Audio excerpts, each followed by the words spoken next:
Salut les marques, salut les smarts, bienvenue dans Catch Up. Je suis Ringside et vous écoutez le podcast qui transpire le catch, un podcast spécial Survivor Series. Et oui, parce qu'ici toutes les semaines, on parle des émissions phares de la WWE. Et aujourd'hui, on se retrouve pour le dernier pay-per-view en date, le pay-per-view des Big Four, le Survivor Series, avec au programme un affrontement entre Monday Night Raw et SmackDown, mais également les adieux de la plus grande star de la WWE, l'Undertaker. Pour m'accompagner, pour une analyse pleine de punch et de fureur, mon bon vieux papy. Comment ça va, papy ? Bonjour les petits enfants, bonjour Ringside. C'est un plaisir de te rejoindre pour un show en plus qui est vieux comme le monde, vieux comme mes robes. Donc c'est pas ça. Bref, je suis heureux et impatient. Heureux et impatient pour ce pay-per-view historique. Et tonton est là, tonton Chris, comment ça va ? Oui, salut Ringside, salut Papy, salut peuple de catch-up, bienvenue dans la review des Survivor Series, les Survivor Series. J'aime beaucoup ton accent pour nous annoncer tout ça. Ouais, j'ai un très bon accent anglais. Ouais, j'ai vu. Je vois que t'as bossé plusieurs années, passé plusieurs années dans l'est de la France, qui m'a permis de me forger un sacré accent. Un anglais littéraire. C'est ça, exactement. Tout à fait. Tout bon pay-per-view, tout bon kick-off. Mais oui. Évidemment, papy, tu l'as pas vu, je suppose. Ah non, je pouvais pas. En fait, je devais faire des courses et puis c'est le confinement et puis du coup, voilà, j'ai raté le kick-off. Et voilà. Et ouais. Et il s'est passé quand même des choses dans ce kick-off, y compris une prise de titre, parce que rien que moins que le Gobbledygooker, cette espèce de gros oiseau qui fête également ses 30 ans de carrière, puisqu'il est arrivé au même pay-per-view que l'Undertaker. Alors si vous savez pas ce que c'est le Gobbledygooker, c'était il y avait un œuf qui était là, c'était l'œuf de Christophe Colomb pendant des semaines à la WWE, on ne savait pas qu'est-ce que cachait cet œuf, qu'est-ce que refermait cet œuf, et il a éclos à Survivor Series, et c'était le Gobbledygooker. D'ailleurs, l'Undertaker, il a eu très peur d'être le Gobbledygooker quand on lui a annoncé qu'il ferait ses débuts à Survivor Series. Donc cette espèce d'oiseau qui a jamais rien donné à la WWE, ça reste une blague mythique de l'histoire de la WWE. Il est de retour ce soir et il va attaquer R-Truth et gagner le titre 24/7, évidemment. Ça, c'est dans le kick-off, grâce aussi à l'aide de... Merde, j'ai raté ça. Ah ouais, c'était un grand moment. Ça fait rêver le kick-off. Ah, le kick-off, on adore. Et puis surtout, une Battle Royale qui oppose Monday Night Raw à SmackDown, parce qu'on vous rappelle que c'est un peu le principe de ces Survivor Series, c'est un peu le gimmick. Alors, il y a plein de monde dans cette Battle Royale, mais je crois que même Garza. Même Angel Garza. Alors, est-ce que j'ai une... t'avais un paquet de monde, t'avais... il y avait un paquet, Mysterio, Ziggler, Bobby Roode, voilà, il y avait pas mal de mecs des tag teams, il y avait pas Cesaro, il y avait pas Nakamura, il me semble. Si Nakamura était là, mais Nakamura, pas Cesaro. Nakamura, mais pas Cesaro. Ouais, pas de Lars Sullivan non plus. Pas de Tucker. Exact. Et le Big Show. Show n'était pas là. Show, on le verra un peu plus tard. Ouais, il était pas en état, je pense. Pas de Titus O'Neil. Ah. Non. Mais bien le Miz et John Morrison, c'est eux qui arrivent en dernier. Il y a d'abord la famille Mysterio avec Murphy qui débarque. Et puis, c'est parti pour la baston. Dominique élimine John Morrison assez rapidement. Au bout de 30 secondes, Dominique est en feu ce soir. On va avoir une belle confrontation entre Kalisto et Rey Mysterio. Mais tout ça, c'est interrompu par l'intervention de Shelton Benjamin et Cedric Alexander. Cedric Alexander va d'ailleurs éliminer Kalisto. Dolph Ziggler va éliminer Rey Mysterio. Dolph Ziggler qui catch avec sa casquette SmackDown d'ailleurs, pendant quasiment tout le match. Il garde sa casquette sur la tête, c'est assez bizarre. Angel Garza va éliminer Humberto Carrillo, qui était là aussi. Il y a beaucoup de Mexicains dans ce match. Le Hurt Business. Pardon ? Non, je disais, Angel Garza, il va vite dégager quand même. Je ne sais pas quel a été son temps sur le ring, Angel Garza, mais ça aura été très rapide, son apparition. Je crois que le temps d'éliminer Carrillo et après, il dégage derrière, quoi. C'est ça. Il est éliminé par le Hurt Business. La Battle Royale, elle fait 12 minutes. Donc, effectivement, c'est un enchaînement d'élimination. Ouais. Le Hurt Business ensuite est attaqué par Ricochet qui élimine Cedric Alexander après un joli Half Nelson suplex sur le tablier du ring. Mais dans la foulée, Ricochet est éliminé par Shelton Benjamin qui lui envoie un running knee au travers de la face. Apollo Crews va éliminer à son tour Shelton Benjamin, tout ça va très vite. Robert Roode de son côté élimine Murphy. Ensuite, c'est Ziggler qui perd son chapeau. Dominic élimine Bobby Roode et il élimine Ziggler aussi. Shinsuke Nakamura va s'occuper de Apollo Crews. Il élimine Apollo Crews avec un peu d'aide d'Ilias. Jeff Hardy va les éliminer tous les deux. Et on ne reste plus que 4 participants. Jeff Hardy, Le Miz, Dominic et Chad Gable. Alors Gable est en feu, il va éliminer Jeff Hardy avec une grosse clothesline. Là-dessus, Le Miz va attaquer Dominic, mais il se fait passer. Il finit par se faire contrer et passe par-dessus la 3e corde. Il va rouler sur les cordes. Dominic va lui faire un basement dropkick qui va l'expulser à l'extérieur du ring. On pense Le Miz éliminé, et là on se retrouve avec un face-à-face Chad Gable-Dominic. Donc si je dis pas de bêtises, c'est 2 mecs de SmackDown. Ouais. Donc, théoriquement, on devrait avoir une victoire de SmackDown, puisqu'on est Raw contre SmackDown. Mais pas du tout, parce que Chad Gable a l'air très très énervé. Il a l'air de détester Dominic. Il essaye de le tuer à plusieurs reprises avec des grosses souplesses. Mais finalement, Dominic réussit à prendre le dessus et à éliminer Chad Gable après lui avoir placé un 619. Donc là, Dominic, il pense avoir match gagné, mais pas du tout. Le Miz débarque par derrière et il le passe par-dessus la 3e corde. Le Miz n'était pas éliminé parce qu'en fait, il est passé par-dessus la 3e corde, mais il a roulé sous la 1re corde avant de se faire reprocher à l'extérieur par Dominic. Donc ça compte pas comme une élimination. Et donc, victoire du Miz qui se réclame comme étant le visage de USA Network.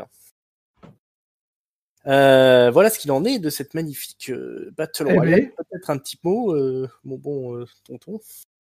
Bah écoute, je suis assez. J'ai trouvé ta review là de ce match plus passionnante que le match en lui-même. et je m'attendais même pas à ce que tu te dévoues comme ça à nous faire le play-by-play de cette manière-là. Parce que, écoute, moi je me suis franchement emmerdé. J'ai trouvé ça sans rythme. J'ai pas trop compris. T'as les mecs de Raw et de SmackDown, et en fait, on fait pas des alliances, alors que c'est le moment, quoi, un peu de faire des alliances puisqu'on est en interbrand et personne n'en fait. Et puis il y a ce coup de comment on peut avaler que le Miz se fasse éliminer, puisque tout le monde a bien vu quand même qu'il est remonté sur le ring, qu'il a roulé sous le ring et qu'il est ressorti. Donc écoute, j'ai trouvé ça hyper téléphoné, sans beaucoup d'intérêt, et j'ai pensé à Papy très fort dans ces moments où les pré-shows sont, à mon goût en tout cas, pas bons. Ouais, bah ça annonce déjà la couleur, c'est-à-dire que le face-à-face Raw SmackDown, il est complètement oublié. Ils feront pas le décompte. Alors ouais, il n'y aura pas de décompte pendant toute la soirée. Il y aura c'est pas le sujet de la soirée, visiblement. Ouais. Il y aura quasiment aucun rappel, et même de la part des commentateurs américains, ce qui est incroyable, ils ne tiendront aucun compte pendant tout le long du pay-per-view. Ouais, rien à battre. On n'est pas là pour ça, visiblement. Ouais, bon, bah Dominique, qui était un petit peu mis en valeur ce soir pour finalement perdre comme un. Oui, voilà. Bon, effectivement, c'était pas terrible, mais bon, ça fait le taf, moi je dirais, pour un kick-off. Oui, voilà. Après, ça reste dans le truc pré-show, kick-off, machin, tout ça. Donc, bon, ça reste, voilà, ça passe, quoi, ça passe. Ouais, j'ai quand même pas compris pourquoi Chad Gable était tellement énervé contre Dominic. Mais c'est pas grave. Passons aux choses sérieuses. C'est-à-dire le show que Papy a vu. Exactement. C'était passionnant. Franchement, je m'y suis vu dans cette Battle Royale. Je voyais Chad Gable énervé, me regarder méchamment et tout. Ça... Ah ouais, mais... Dans le dos. Limite, je le voyais dans le Final Four, Papy, quoi. Et t'as loupé quand même Ziggler et sa casquette. Moi, un catcheur qui catch avec sa casquette, quand même, c'est pas banal. C'était vraiment personne n'avait rien à foutre, quoi. C'est ça, je crois que c'était Gable, c'était la chance de sa vie. Il n'y avait pas Mustafa Ali non plus, ni personne de... Il n'y avait pas de Retribution, oui, voilà, tout simplement. Ouais. Allez, aux commentaires ce soir, Michael Cole, Corey Graves, Samoa Joe, la Dream Team. Et on démarre fort puisqu'on démarre avec le match 5 contre 5 des mecs, Raw contre SmackDown, le classique Survivor Series match, donc match à élimination. D'un côté pour Raw, AJ Styles, Riddle, Keith Lee, Braun Strowman et Sheamus. Et du côté du show bleu de SmackDown, Jey Uso, Kevin Owens, Otis, Seth Rollins et Baron Corbin. Ça va commencer très fort. Enfin, très fort. Parce qu'il n'y a pas beaucoup d'alchimie, moi, j'ai trouvé dans ce match-là. Ça se fout un peu sur la gueule. Et puis finalement, il y a Seth Rollins qui rentre dans le ring au bout de 6 minutes. Et il se met à genoux. Et il dit c'est pour le The Greater Good, hein, pour que tout aille mieux dans le meilleur des mondes, en quelque sorte. Et il demande voilà, pour le bien de tous, et il demande à Sheamus de l'éliminer. Sheamus se fait pas prier, il lui classe un gros Brock kick. Alors en avant, on avait eu un face-à-face aussi Riddle-Otis, qui était assez bizarre. Donc élimination tout de suite de Rollins, qui a rien fait. Alors la team SmackDown, elle se regroupe un petit peu à l'extérieur du ring pour essayer de se remotiver, hein, puis de mettre en place un petit plan d'attaque. Mais ça s'impatiente du côté de Raw. Braun Strowman descend, il fait le petit train et il vient exploser toute l'équipe. Donc là-dessus, on va remonter dans le ring. C'est à un moment donné Kevin Owens qui va passer à l'offensive. Il va placer des stunners sur tout le monde parce qu'il réussit à placer un stunner sur un de ses adversaires et puis les autres rentrent dans le ring pour essayer de l'empêcher de faire le tomber. Donc il va mettre des stunners à tout le monde. Le premier qui s'en mange un, c'est l'ami AJ Styles. Mais alors, le temps que Kevin Owens fasse le tous de ses adversaires, AJ Styles remonte sur le ring sur la troisième corde, phénoménal forearm. Paf, ça touche sa cible. Kevin Owens est allongé. 1, 2, 3. Il est éliminé. AJ Styles vient d'éliminer Kevin Owens. Le match continue. C'est Riddle qui va s'occuper de Baron Corbin. Il l'élimine avec son espèce de moonsault un peu modifié. Otis passe à l'action, mais il est vite rétamé par Braun Strowman avec un running power slam. Et alors là, les carottes sont cuites quasiment, parce qu'il ne reste plus que Jey Uso tout seul. Jey Uso qui va se battre comme un beau diable. Il va sauter à l'extérieur du ring pour faire un strike sur toute l'équipe de Raw. Enchaîner les super kicks, c'est la super kick party. Il remonte dans le ring, mais il se fait cueillir par Keith Lee. Powerbomb des familles. Et c'est une spirit bomb, je crois qu'il appelle ça, Keith Lee. Il ne s'en relèvera pas. Jey Uso, 1, 2, 3. Dernière éliminée. Et victoire clean, sans bavure, sans élimination, perfect de Raw. SmackDown n'a rien pu faire. Les 5 combattants du show rouge sont toujours dans le ring et ils savourent leur victoire. Et AJ Styles a réussi son coup. Jey Uso se fera engueuler plus tard dans l'émission par Roman Reigns qui lui dira t'as pas su être le leader de ton équipe parce qu'ils ont pas peur de toi, parce qu'ils te respectent pas et s'ils te respectent pas, ils me respectent pas, ils respectent pas la famille, donc ça va chier. Il lui dit bah tu dégages. Et cet homme a raison. Allez, casse-toi, tu te dégages. Rentre chez toi. Tu rentres chez toi avec ton frangin là. Il y avait Jimmy parce qu'il envoie bouler Jimmy aussi, hein, parce que ouais. Jimmy en mode exactement, en mode bon à rien quoi. Toi tu sers à rien, tu te casses quoi. Et voilà. le Jimmy il la ramène pas, hein, putain, il se casse direct quoi. Il est pas en position là, Jimmy. Pas en position de dire quoi que ce soit. Donc voilà, victoire clean de Monday Night Raw. Et on va laisser la parole à Papy un petit peu. Ah bah oui, avec plaisir. Bah, qu'est-ce que j'en pense ? J'en pense qu'effectivement, quand on a vu la composition des équipes, je m'étais demandé, et je pense que je suis pas le seul, qui est-ce qui, dans l'équipe de Raw, qui allait pouvoir se faire éliminer, parce que vu le niveau de ces équipes face à l'équipe en face, ça semblait déjà compliqué. Alors en plus, quand dès le début, ils perdent Rollins et Owens coup sur coup, je me suis dit, ça sent le pâté, là, ça sent le pâté bien violent. Et effectivement, ça a pas loupé. Le pâté périmé, hein. Ouais, le pâté bien périmé, ouais. Ça a pas loupé, ils sont tous fait aligner un par un, et qu'en plus, si je dis pas de bêtises, une élimination par mec d'Euro. Je crois qu'ils ont chacun éliminé un gars dans l'équipe en face. Et donc voilà, quoi. Donc, l'histoire racontée était peut-être à poil attendu, mais était comme plutôt sympa à suivre parce que l'équipe d'Euro, puis qui avait l'air bien content à la fin du match, ils se sont bien fait la fête ensemble. C'est peut-être les seuls d'ailleurs à avoir vraiment compris, enfin, pas compris, mais en tout cas assumé que ce soit un show versus show, parce que les autres c'était peut-être, tu verras, on verra plus tard. Mais en tout cas, ils étaient bien équipe Raw, Team Raw, ils ont fait la paix, ils ont gagné. Tout le monde a plutôt eu du temps d'antenne, à part Rollins, mais bon, Rollins, je pense qu'il est vraiment sur le départ là. Et Owens qui se fait éliminer vite, mais bon, il a quand même aligné des stunners partout, donc je pense que c'était une façon de le protéger un peu. Donc j'ai l'impression comme que tout le monde est assez est pas trop mal sorti de ce match-là, donc plutôt bien quoi. Exactement. Ouais. Tonton. Ouais, moi je suis moins emballé quoi. J'ai pas été. Alors bon, déjà le traditionnel match du pay-per-view éponyme qui se retrouve en opener, bon pourquoi pas. Hein. Bon, j'avoue que moi je fais pas partie de la catégorie des gens que ça emballe, mais bon, allons-y, pourquoi pas, mettons-le en opener. Après le match a duré 19 minutes, mais 19 minutes s'il y avait eu un peu de tension, si ça avait été un peu serré, mais non. On a senti en permanence la Team Raw en mode bulldozer et on a senti en permanence la Team SmackDown en victime, quoi. Et en fait, moi j'ai envie de dire qu'il n'y a pas eu de match. Donc voilà, les éliminations se sont succédées les unes après les autres. Moi je vous avoue que l'histoire de Rollins, peut-être qu'il y en a qui ont crié au génie. Moi j'ai pas super apprécié le truc, quoi. Je me dis c'est bizarre, quoi. Le mec il est là, ok, il va partir en congé paternité, c'est très bien, c'est formidable pour lui.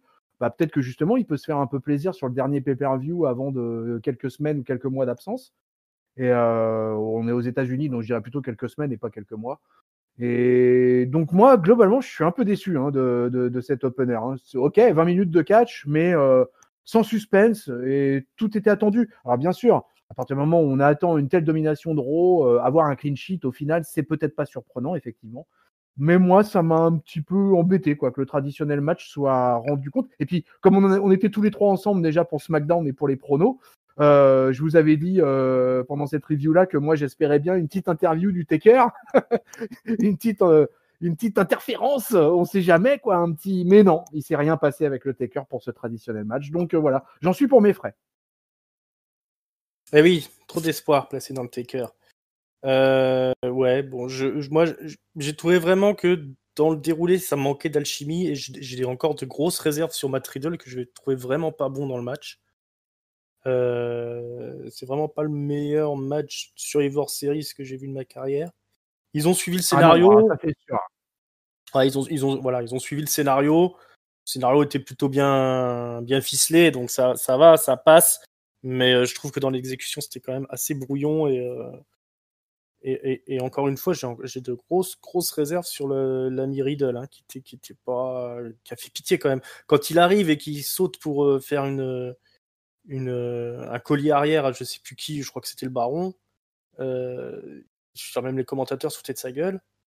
Et à un moment donné, il attaque Kevin Owens, il repart dans le coin de SmackDown, limite pour aller se cacher. Et Kevin Owens tape dans le vide parce que l'autre a un timing de merde. Il y a encore du boulot. Je pense qu'il n'est pas prêt du tout pour ce type de placement, là, le bon Riddle. Hein. Et puis sinon, bon, pour le reste, voilà, j'ai dit un scénario plutôt bien ficelé, mais pas parfaitement exécuté. Alors, passons à la suite. Le championnat, les champions tag team s'affrontent.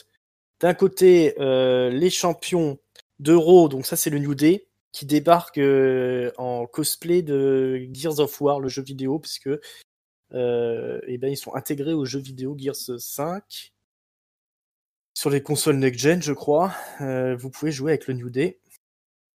Il y a une petite pub. Et après, on a les Street Profits qui chantent un peu à la gloire de l'Undertaker avant de monter dans le ring. Ils bombent le torse là, ils sont chauds patates, chauds bouillants. Et là, on va avoir un match virevoltant où le New Day joue salement. Ils sont pas venus pour rigoler, ils veulent humilier les petits jeunes, les rookies. Enfin, les rookies, ils sont quand même champions hein, maintenant, les Street Profits.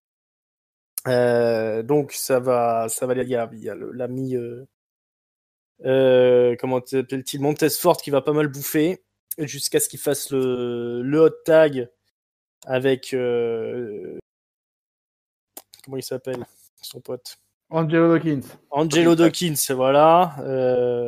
Et puis grosso merdo, c'est finalement les Street Profits qui vont prendre le dessus et qui vont mettre un point final au match avec un jumping blockbuster, un diving blockbuster même, depuis le haut de la troisième corde là, en electric chair, hein, c'est-à-dire que Dawkins porte que Kingston sur ses épaules et Montesford lui fait un blockbuster là.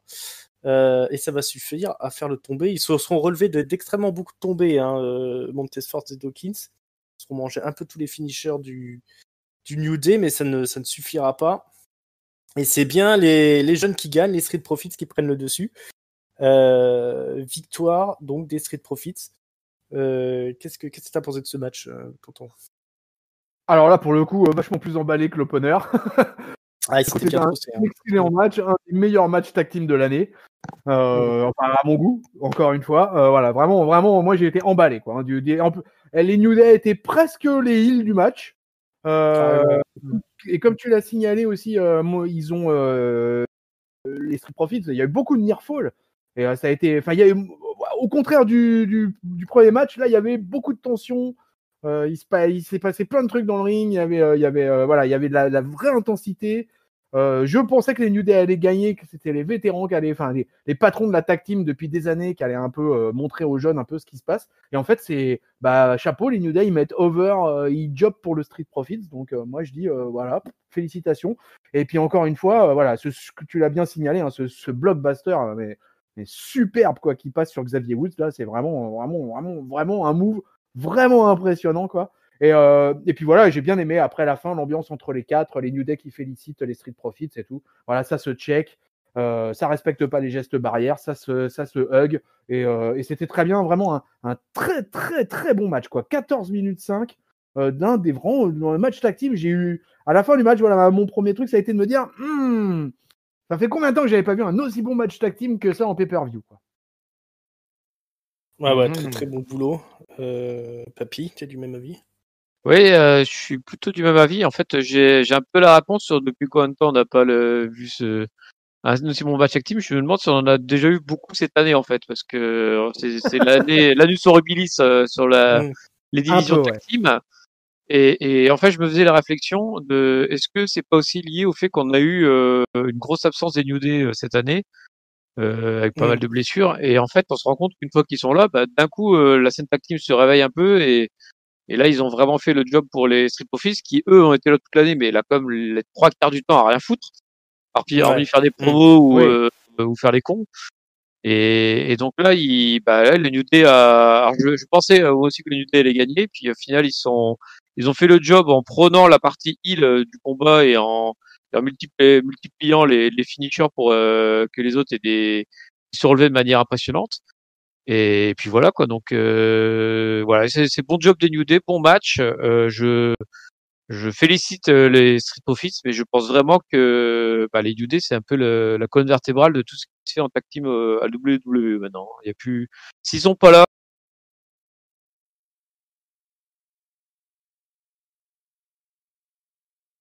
Je suis complètement d'accord. Ils tiennent des années et comme tu l'as dit, voilà, cette année 2020 a été horrible. Alors moi, je me rattrape parce que moi, je considère que la meilleure tag team division, elle se situe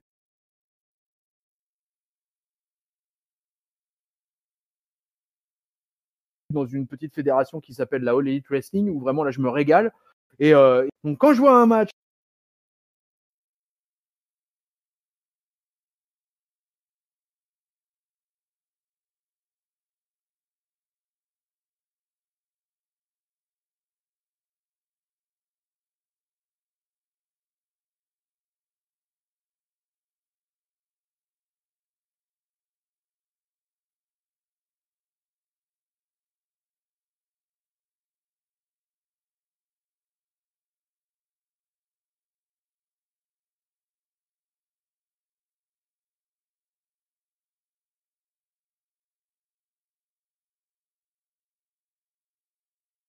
comme j'ai vu là dans ce Survivor Series, ça me rassure un peu. Vraiment, ce Street Profits et plus ça va, plus il est là où il faut, il a le timing qu'il faut, il a le charisme qu'il faut.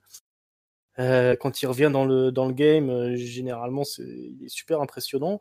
Là, il a une nouvelle prise là où il retourne son adversaire là, avec un brise-nuque qui est plutôt pas mal. Et quand ils font des promos, ils sont plutôt pas mal, même si malheureusement on leur fait souvent dire de la merde. Là encore, leur petit segment avant, c'était ce qu'ils avaient raconté, c'était vraiment pourri, mais bon, ils s'en sortent toujours avec les honneurs. Je pense qu'il y a quand même un bel avenir pour cette équipe-là, et je pense qu'ils ont bien compris aussi où était leur place dans le roster. Donc je suis assez optimiste. Maintenant, il va falloir leur trouver des adversaires voilà, à leur mesure. Hein. C'est sûr que c'est un peu sec. Mais, SmackDown, la concurrence pour la tag team, c'est terrible. Et au-delà de ça, j'ai l'impression qu'ils n'ont pas encore la confiance des bookers pour leur dire on les met eux contre une tag team et puis on leur donne du temps d'antenne et puis ils font ce qu'ils ont à faire. Par contre, les New Day, tu vois, eux, on leur file depuis qu'ils sont de retour, allez, tiens, affronte machin, affronte bidule, affronte machin, puis en fait, ils ont des matchs régulièrement parce qu'on a la confiance en eux, en fait. On dit, eux, on sait qu'ils vont faire un bon match. Et les Street Profits, je pense qu'ils n'ont pas encore cette confiance-là. Tant mieux s'ils peuvent la gagner à l'issue de ces quelques belles performances, mais pour l'instant, parce que régulièrement, ils font que des segments micro. Hein. On l'a vu pour la construction des Survivor Series, ils ont fait que du micro. Ouais. Alors ça commence à venir quand même. Ils ont plus de matchs dans cette deuxième partie d'année 2020 que dans la première partie où vraiment là, le premier semestre a été catastrophique. Ils ne faisaient que des segments de vidéo package ou de promo. C'était uniquement ça.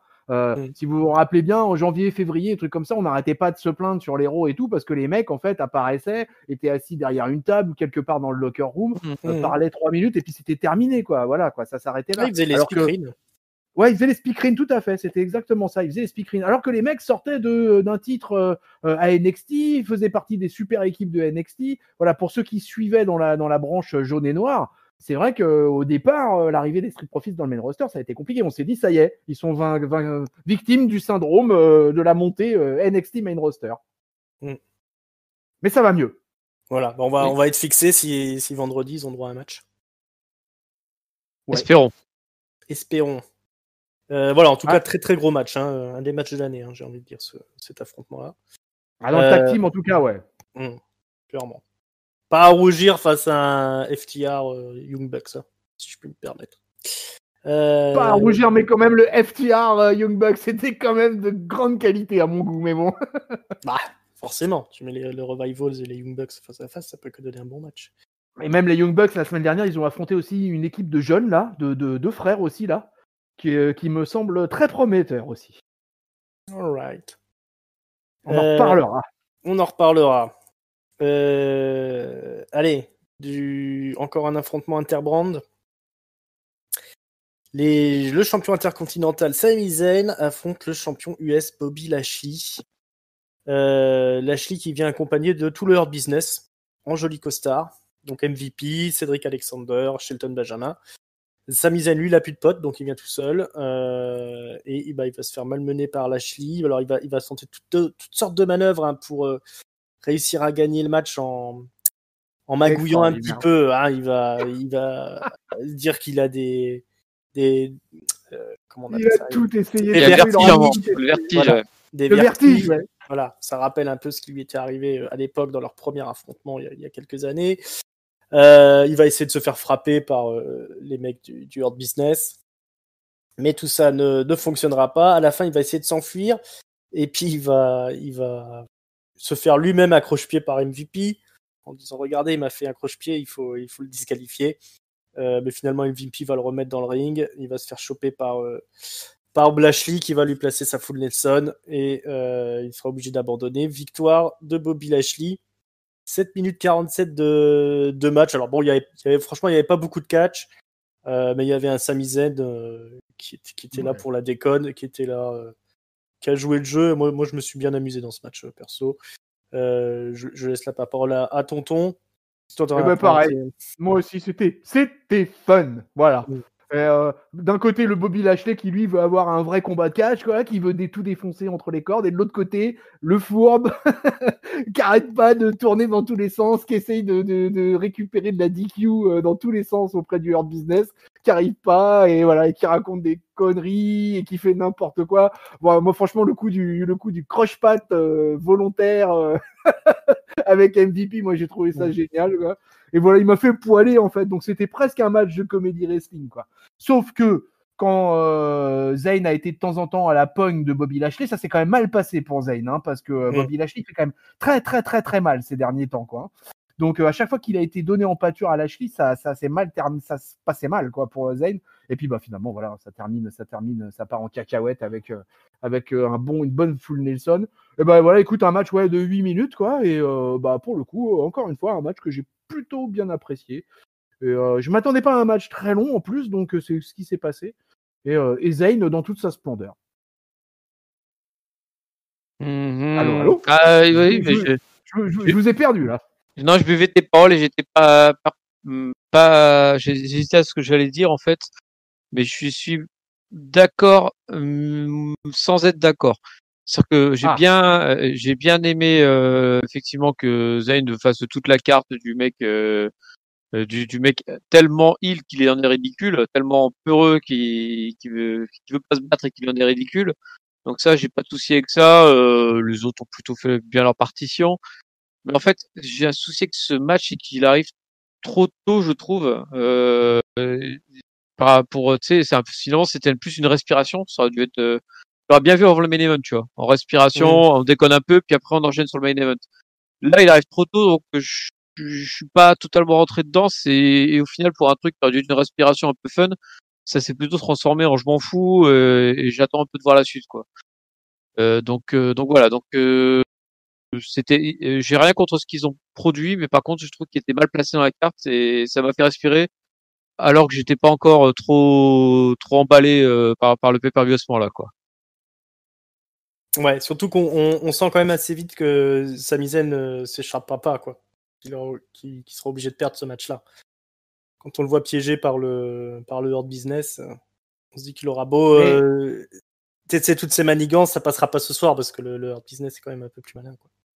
En fait, c'est excellent parce que dès le début, avant même que le match commence, quand le Hurt Business est sur la rampe, Zayn il parle à l'arbitre. Et il lui montre, il lui dit mais ils arrivent à 4, quoi. Ils sont 4. Et il se montre lui-même à l'arbitre, il dit mais moi je suis tout seul, quoi. Et il dit qu'est-ce que tu veux que je fasse, quoi? What do you want? et moi en fait j'ai trouvé qu'il a mis l'ambiance d'entrée, quoi. C'est-à-dire Lashley n'était même pas sur le ring que Zayn il avait déjà annoncé la couleur. Et il est fort, hein, ça fait plaisir d'avoir un catcheur francophone quand même. Il est fort, ce Zayn. Ouais, non, c'est un talent certain, toute la avec son nouveau look de cubain révolutionnaire rouquin. C'est énorme. Moi, vraiment, ce mec. Il a une gueule, hein. Pardon? Il a une sacrée gueule, hein, comme ça. Ouais. C'est une face. Ouais, voilà. Bon, on espère voir plus de Sami Zayn encore. Oui. Mais c'est normal, je pense que c'est.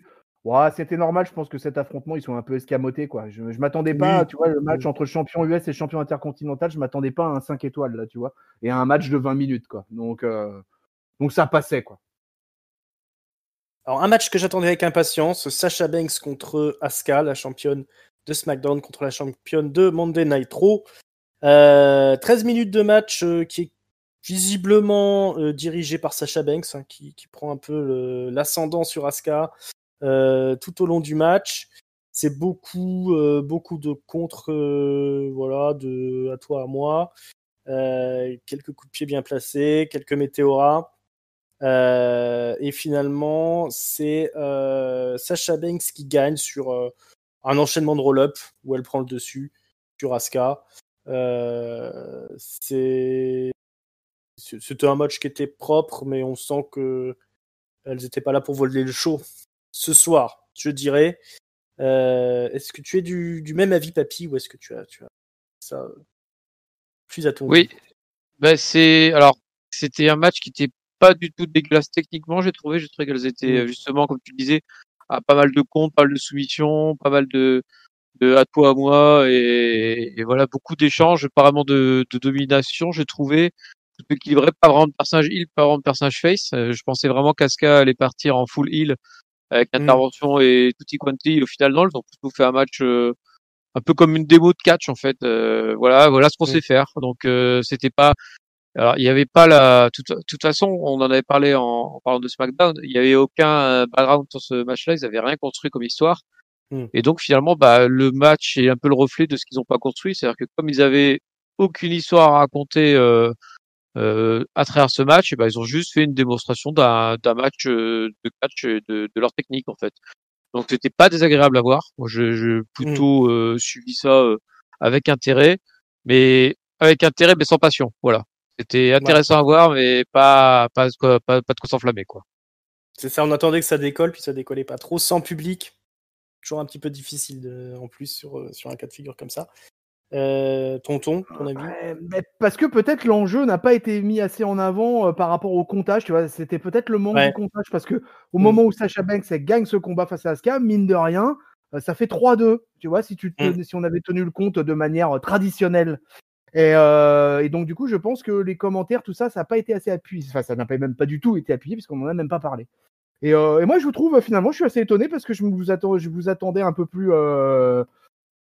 élogieux, en fait. Et je suis assez surpris, pour le coup. Je suis un peu déstabilisé. Surtout connaissant l'amour qu'a l'ignoble ringside pour Sasha Banks. Et parce que moi, j'ai trouvé que c'était un excellent combat. Donc, effectivement, il n'y a pas de build-up, mais on est à Survivor Series. Et comme de toute façon, le build-up cette année à Survivor Series, visiblement, ça faisait pas trop partie de leurs préoccupations à la WWE. Donc, c'était un peu comme tous les autres matchs, presque, j'ai envie de dire. Et pour le coup, moi, j'ai trouvé que c'était très bon. Donc, franchement, j'ai trouvé que c'était un des meilleurs matchs féminins de l'année. Donc, écoutez, j'ai trouvé ça meilleur que leur match qu'elles avaient eu à comment dire, à SummerSlam, voilà, que je dise pas de bêtises, et où Sasha Banks avait perdu. Et on pourra noter aussi qu'il s'est passé quand même un petit événement, puisque c'est la première fois de la carrière de Sasha Banks qu'elle bat Asuka et clean. Donc voilà. Et je vais rajouter un dernier truc que j'ai trouvé intelligent, et c'est pas toujours le cas quand ça se finit comme ça, mais le finish, pour le coup, le roll-up, c'était pas mal, la succession de roll-up, ça permet de garder Asuka, voilà, forte, voilà, il n'y a pas de problème, les deux filles restent avec leur aura intacte, quelle que soit celle qui gagne, de toute façon. Donc, même si Sasha Banks avait perdu sur cette série de roll-up, ça n'aurait pas été bien grave. Et puis, je trouve que ça a encore le fait que Sasha Banks gagne, comme elle vient, elle, juste d'avoir le titre à SmackDown, ça la renforce un peu plus dans son statut de championne du show bleu. Et donc, du coup, moi, j'ai trouvé plein de trucs positifs à ce combat. Donc voilà. Ok. Bon, on va, je pense pas pouvoir te contredire, hein, effectivement. C'était loin d'être un mauvais match, c'était même plutôt un très bon match. Mais les attentes, sûrement trop fortes de ma part, hein, clairement. Peut-être, non, mais après, oui, effectivement, vous aviez peut-être des attentes, mais comme on savait tous qu'il n'y avait pas un build-up là, derrière ce truc qui de toute façon nous enchantait. Bon, finalement, ce qu'ont proposé les deux filles, quand même, moi j'ai un respect immense pour Sasha Banks et Asuka. Cette année, c'est les deux taulières de la division féminine, toutes brandes confondues, quoi. C'est voilà, quoi. Il y a Sasha, Asuka, et puis il y a le reste du monde, quoi. Et Bayley, oublie pas Bayley! Oui. Oui, mais Bayley, elle est, allez, on va dire, elle est en numéro 3, mais elle est loin quand même. Enfin, pour moi. Après, tu vois, moi pour expliquer, pour compléter un peu mon avis, tu vois, le Sasha Bayley, par exemple, j'étais 100 fois plus dedans parce qu'il y avait toute l'histoire racontée avant, et du coup, à chaque near fall, à chaque coup dans la gueule, je disais putain, ouais, vas-y, enfin, qu'est-ce qu'il se fout sur la gueule et tout. Avec là, j'avais la démonstration d'un bon match de catch. Effectivement, techniquement, j'ai rien à dire, hein, mais j'ai pas l'émotion en fait. Mais comme tu le dis, hein, la plupart des matchs de ce sur la série n'ont pas été buildés. Donc l'émotion, finalement, de toute façon, je pense que depuis le début, moi, j'ai pas énormément d'émotion sur ces matchs-là. Il y avait que la construction des équipes côté Raw qui avait été à peu près racontée, mais le reste, plutôt bidon, quoi. Donc voilà. Ouais, non, elles peuvent faire beaucoup plus que ce match-là qui reste très bon. Après, elles font rarement des mauvais matchs, les deux là. Un grand moment dans les coulisses. Voilà. Le gobbledygooker. Le champion, il se balade dans les vestiaires, et puis il tombe sur une montagne de graines pour oiseaux. Alors, comme c'est un oiseau lui-même, il est très content, donc il en jette partout. Et il se fait attaquer par Tozawa, qui lui fait un petit schoolboy des familles. Voilà, 1, 2, 3, victoire de Tozawa, nouveau champion. Mais c'est de courte durée, puisque R-Truth débarque il chope un sac de graines, il le jette sur Tozawa. Un gros sac de graines, hein, quand même. Ça suffit pour assommer Tozawa. 1, 2, 3. Et R-Truth est de nouveau champion. Il a récupéré sa belle ceinture. Il s'en va. Il est content. 45e fois. Ouais. Quel talent. 45e fois. Ah, c'est...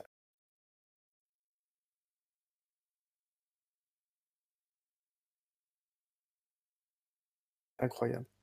Et puis Tozawa, je trouve. Ouais. Mais par contre, c'est l'histoire qui tourne vraiment en boucle avec le pauvre Arthur qui finit toujours par être champion. Oui, il faudrait quand même qu'il se renouvelle. En fait, un petit peu quoi. Tu démarres un segment. C'était la même blague.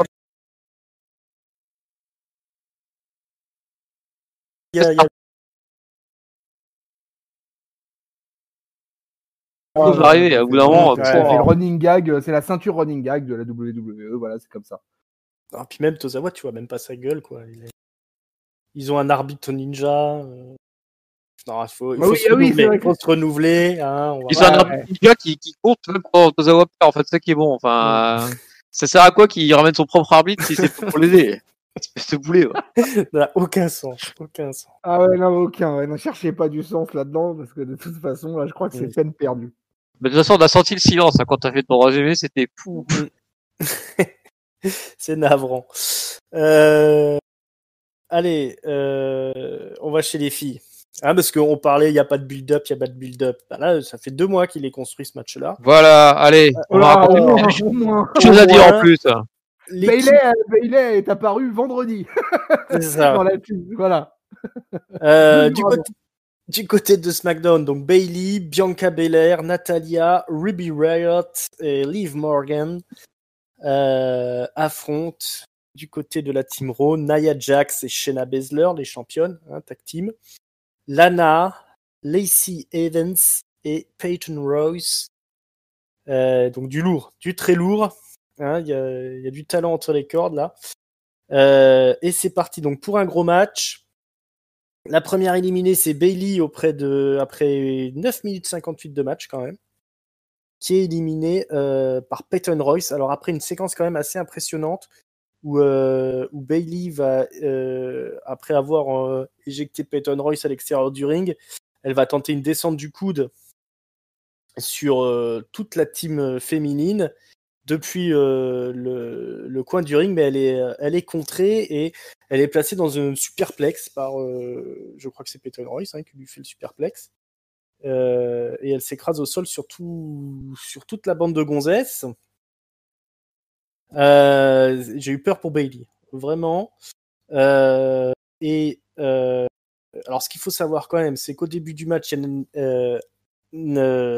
comment elle s'appelle, Lana, qui rentre dans le match. Donc elle catch un petit peu et puis après elle veut faire le tag, mais personne ne veut lui faire le tag. Finalement, Nia Jax rentre dans le ring. Elle lui dit bon, Lana, maintenant t'arrêtes de faire chier, tu vas dans le coin et tu bouges plus. Donc Lana, elle va se mettre sur les escaliers de fer, droite comme un i, et elle bouge plus. Et elle va plus bouger du match. Donc, elle applaudira juste quand il y aura des éliminations pour son camp, quoi. Elle applaudira timidement. Et elle se fera engueuler par. Elle se fait engueuler de temps en temps, ouais. Nia Jax, comme la directrice des ressources humaines, là, qui bouge pas, vous passerez dans mon bureau.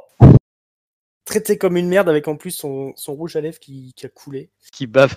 C'était vraiment difficile pour elle. Donc, j'en reviens à Bayley, donc, qui se fait éliminer par Peyton Royce, après le finisher de Peyton Royce.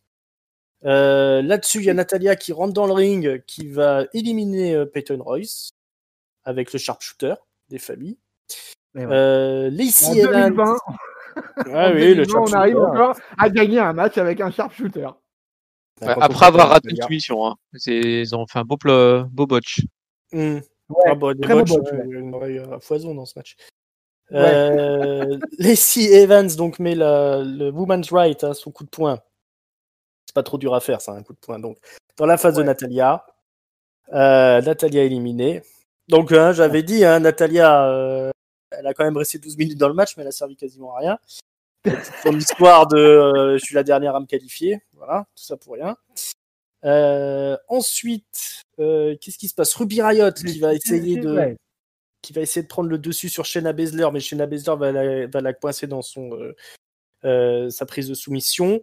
Alors c'est marrant parce que Ruby Riott va essayer d'inverser la prise, vous savez, en lui passant par-dessus la tête là, et puis en faisant le tomber. Mais en fait, elle est étouffée par Shayna Baszler. Voilà, un compte, mais Shayna Baszler la rejette comme ça, il n'y a plus qu'un cadavre, quoi. Elle est morte. Hein. Elle s'est évanouie, la pauvre Ruby Riott. Donc du coup, elle est éliminée. Ensuite, il y a Liv Morgan qui rentre dans le jeu. Elle va réussir à éliminer Lacey Evans. Elle va bondir dans tous les sens, faire 2-3 trucs jolis, là, Liv Morgan. Elle était bien en jambes. Mais finalement, elle se fait éliminer par Nia Jax avec un gros Samoan Drop. Et après, il reste plus que Bianca Belair qui est toute seule. Et alors là, Bianca Belair va faire le festival, sauter dans tous les sens, là. Très, très impressionnante. Elle va en fait se faire piéger par Shayna Baszler encore une fois dans la soumission. Comment ça s'appelle cette prise? Qui c'est qui a le nom? Carnifuna Clutch. La Kirifuna Clutch. Kirifuna Clutch. Et alors elle va se réfugier dans les cordes, Bianca Belair, mais Shayna Baszler lâche pas la prise. À tel point qu'elle se fait décompter 1, 2, 3, 4, 5, disqualification, et Shayna Baszler est éliminée. Bianca Belair a réussi à repartir à l'attaque sur Nia Jax, et en fait elle se fout sur la gueule à l'extérieur du ring, et tellement longtemps qu'elles se font décompter à l'extérieur du ring, et les deux se font éliminer. Et alors là, vous me dites qu'est-ce qui se passe? Et ben il reste plus que Lana qui était sur son petit escalier de fer, et elle est la seule survivante. Et c'est la victoire de Monday Night Raw et la victoire de Lana, Nia Jax et Furax. Bianca Belair est dépitée. On est tous dépités en fait. Hein. Je suppose. Non. Papy, non, toi t'étais pas dépité. Toi t'avais visé juste. Hein. On n'était pas loin de ton scénario. Il manquait juste l'explosage de table de commentateurs. Voilà, c'est qu'elle a passé le match debout, le passé allongé, mais j'étais pas loin. Mais bon, et je vais prendre la main pour vous dire que moi, je suis certainement un des rares et certainement pas en accord avec vous, parce que j'ai plutôt bien aimé le match au final. Je suis désolé, hein. Ouais, mais en fait, non, Lana qui passe son truc au coin en se faisant engueuler par tout le monde, même par les filles de l'équipe adverse qui se foutent de sa gueule, en disant, alors, tu peux pas rentrer, grosse nulle, t'es nul. Bah, ça me faisait marrer, en fait. Tu vois, c'est un peu comme les blagues de Sami Zayn, tu vois, des fois, c'est pas, c'est assez lourd, en fait, comme construction. Tu te dis, non, mais c'est débile, mais ça me faisait marrer. Et puis j'ai trouvé, en fait, ce qui m'a surtout intéressé dans ce match-là, c'est que j'ai trouvé que les filles avaient étonnamment du temps, alors que je pensais vraiment que ça serait une purge avec chacun 2 moves et dehors. Et Peyton Royce a le droit à une belle victoire sur Bayley, où elle peut passer son finisher que j'aime beaucoup en plus. Donc j'étais content. Et puis les autres ont eu pas mal de temps d'action. Alors oui, les Evans c'est la plus nulle de toutes avec Ruby Riott aussi, je trouve. Ruby Riott, j'ai jamais vraiment été fan, puis je comprends pas ce qu'elle a pour elle dans le ring. Même son finisher est dégueulasse, donc j'arrive pas du tout. Baszler, je l'ai pas trouvé top, mais bon, après elle s'en sort quand même, et puis elle a comme ses soumissions qui sont impressionnantes, et Bianca Belair fait une super entrée qui balance Jax par-dessus les balustrades dans un bel exercice de force. Et puis donc voilà, donc j'ai trouvé que les filles étaient bien mises en fait voilà, j'ai trouvé que les filles ont bien été mises en valeur malgré leurs défauts, malgré la préparation de match cataclysmique côté SmackDown avec des qualifications dégueulasses et Bayley qui arrive pour sauver le truc en dernière seconde. Voilà, donc j'ai trouvé que l'histoire, en tout cas l'histoire m'a plu, et même si Lana, voilà, elle gagne de manière un peu cheap, mais en même temps, voilà, c'était attendu que ça se passe comme ça, donc je vais pas cracher dessus parce que c'était une idée qui me semble pas déconnante non plus, quoi. Et puis tant mieux pour elle, elle a l'air heureuse. Bravo, je suis heureux pour toi, Lana. Tu le mérites. Elle le mérite tellement. Papy, l'avocat du Five Woman Elimination Match Survivor Series, est-ce que tu seras le procureur, toi? Je serais un peu plutôt le procureur, ouais, pour le coup, ouais. Parce que moi, les 23 minutes, là, j'en aurais bien retiré au moins 10. Parce que franchement, il y a plein de choses. Alors, je vais commencer d'abord par un truc. Bianca Belair, pour moi, c'est la MVP du match, quoi. Pour moi, vraiment, c'est clairement, la plus spectaculaire, c'est la plus athlétique, c'est celle qui a le plus de gueule, c'est celle qui, pour moi, c'est celle qui vraiment a éclaboussé de classe le match. Et il y en avait besoin dans ce match parce qu'il n'y avait pas grand chose comme classe. L'histoire de Bayley. Alors bon, Bayley s'est déclaré super capitaine de SmackDown vendredi, donc 2 jours avant le pay-per-view. Et finalement, se fait dégager par Peyton Royce, qui, out of nowhere, finalement, Peyton Royce, tout d'un coup, reprend un peu du push. Donc, sur le coup, je me suis dit, c'est bien, ils veulent un peu relancer un peu Peyton Royce. Maintenant, pas de chance, Peyton Royce va se faire éliminer direct dans la foulée, quoi. Donc, encore un truc pour moi incompréhensible. Et maintenant, je vais arriver sur le truc de Lana, quoi. Moi, il y a un truc que je comprends pas, mais vous allez peut-être m'expliquer. Si tu fais partie de la team Raw, comme Jax et Baszler, que tu veux absolument pas de Lana dans le ring, etc., pourquoi tu la laisses pas finalement aller d'entrée sur le ring et puis la faire éliminer et puis on n'en parle plus. Voilà, l'affaire elle est terminée. Non, au lieu de ça, Jax et Baszler, ce qu'ils décident, c'est de mettre au coin Lana et de plus jamais la faire revenir. Donc ça veut dire quand même que Lana a gagné le traditionnel match sans quasiment rien faire de tout le match. Et elle a juste passé une marche d'escalier pour monter sur le ring à la fin. Et puis l'affaire, elle est terminée. Et écoutez, je vous assure que de mémoire, je ne me rappelais pas avoir vu un double count-out dans un Survivor Series traditionnel match, quoi. Déjà, de ça, j'ai eu beau chercher, je ne me rappelle pas, quoi. Ah, si, il y en a eu. Ah, il y en a eu, peut-être. Avec des mecs se foutent sur la gueule. Des Big Show et Strowman et des machins, là. Ah ouais? Ils sont toujours éliminés comme ça, d'ailleurs, c'est con. Ah ouais, écoutez, franchement, j'avais pas de souvenir de ça, quoi. Et j'ai trouvé ça vraiment laid, quoi. Mais bon, c'est pas grave, hein, au final. Mais je sais pas, ce match, moi, il m'a pas. En fait, ce match, il m'emballait quand il y avait Bianca Belair. Dès que Bianca Belair elle sortait, c'était terminé, il n'y avait pas de rythme. Cette histoire de Shayna Baszler avec Ruby Riott aussi, là, voilà, quoi, qui veut pas lâcher. Qui fait sa Kirifuda clutch, et puis en même temps, il y a un tombé, et puis finalement, l'arbitre, il tape et puis hop, elle le relâche comme tu l'as dit, comme un cadavre, quoi, derrière. C'était un moment un peu bizarre. Et puis bon, quand même les gars, quoi, on a eu quand même un paquet de botches pendant ce match, hein. Et je pense qu'elles vont avoir c'était prévu, c'était dans le cahier des charges. Ouais, c'est quasiment dans le cahier des charges, ouais. Donc on va avoir un bon festival à Botchamania pour la semaine prochaine, hein. Parce que là, franchement, dans le match féminin... Oh non, il y a l'Elite Wrestling pour ça. Ah ça aura plus de temps d'antenne pour Survivor Series. Ouais. Donc du coup, écoute, non, moi j'ai pas été super emballé par ce match. Et puis voilà, il s'est passé, je finirai par ça, hein, j'avais booké ce qui s'est passé dans la review de SmackDown vendredi.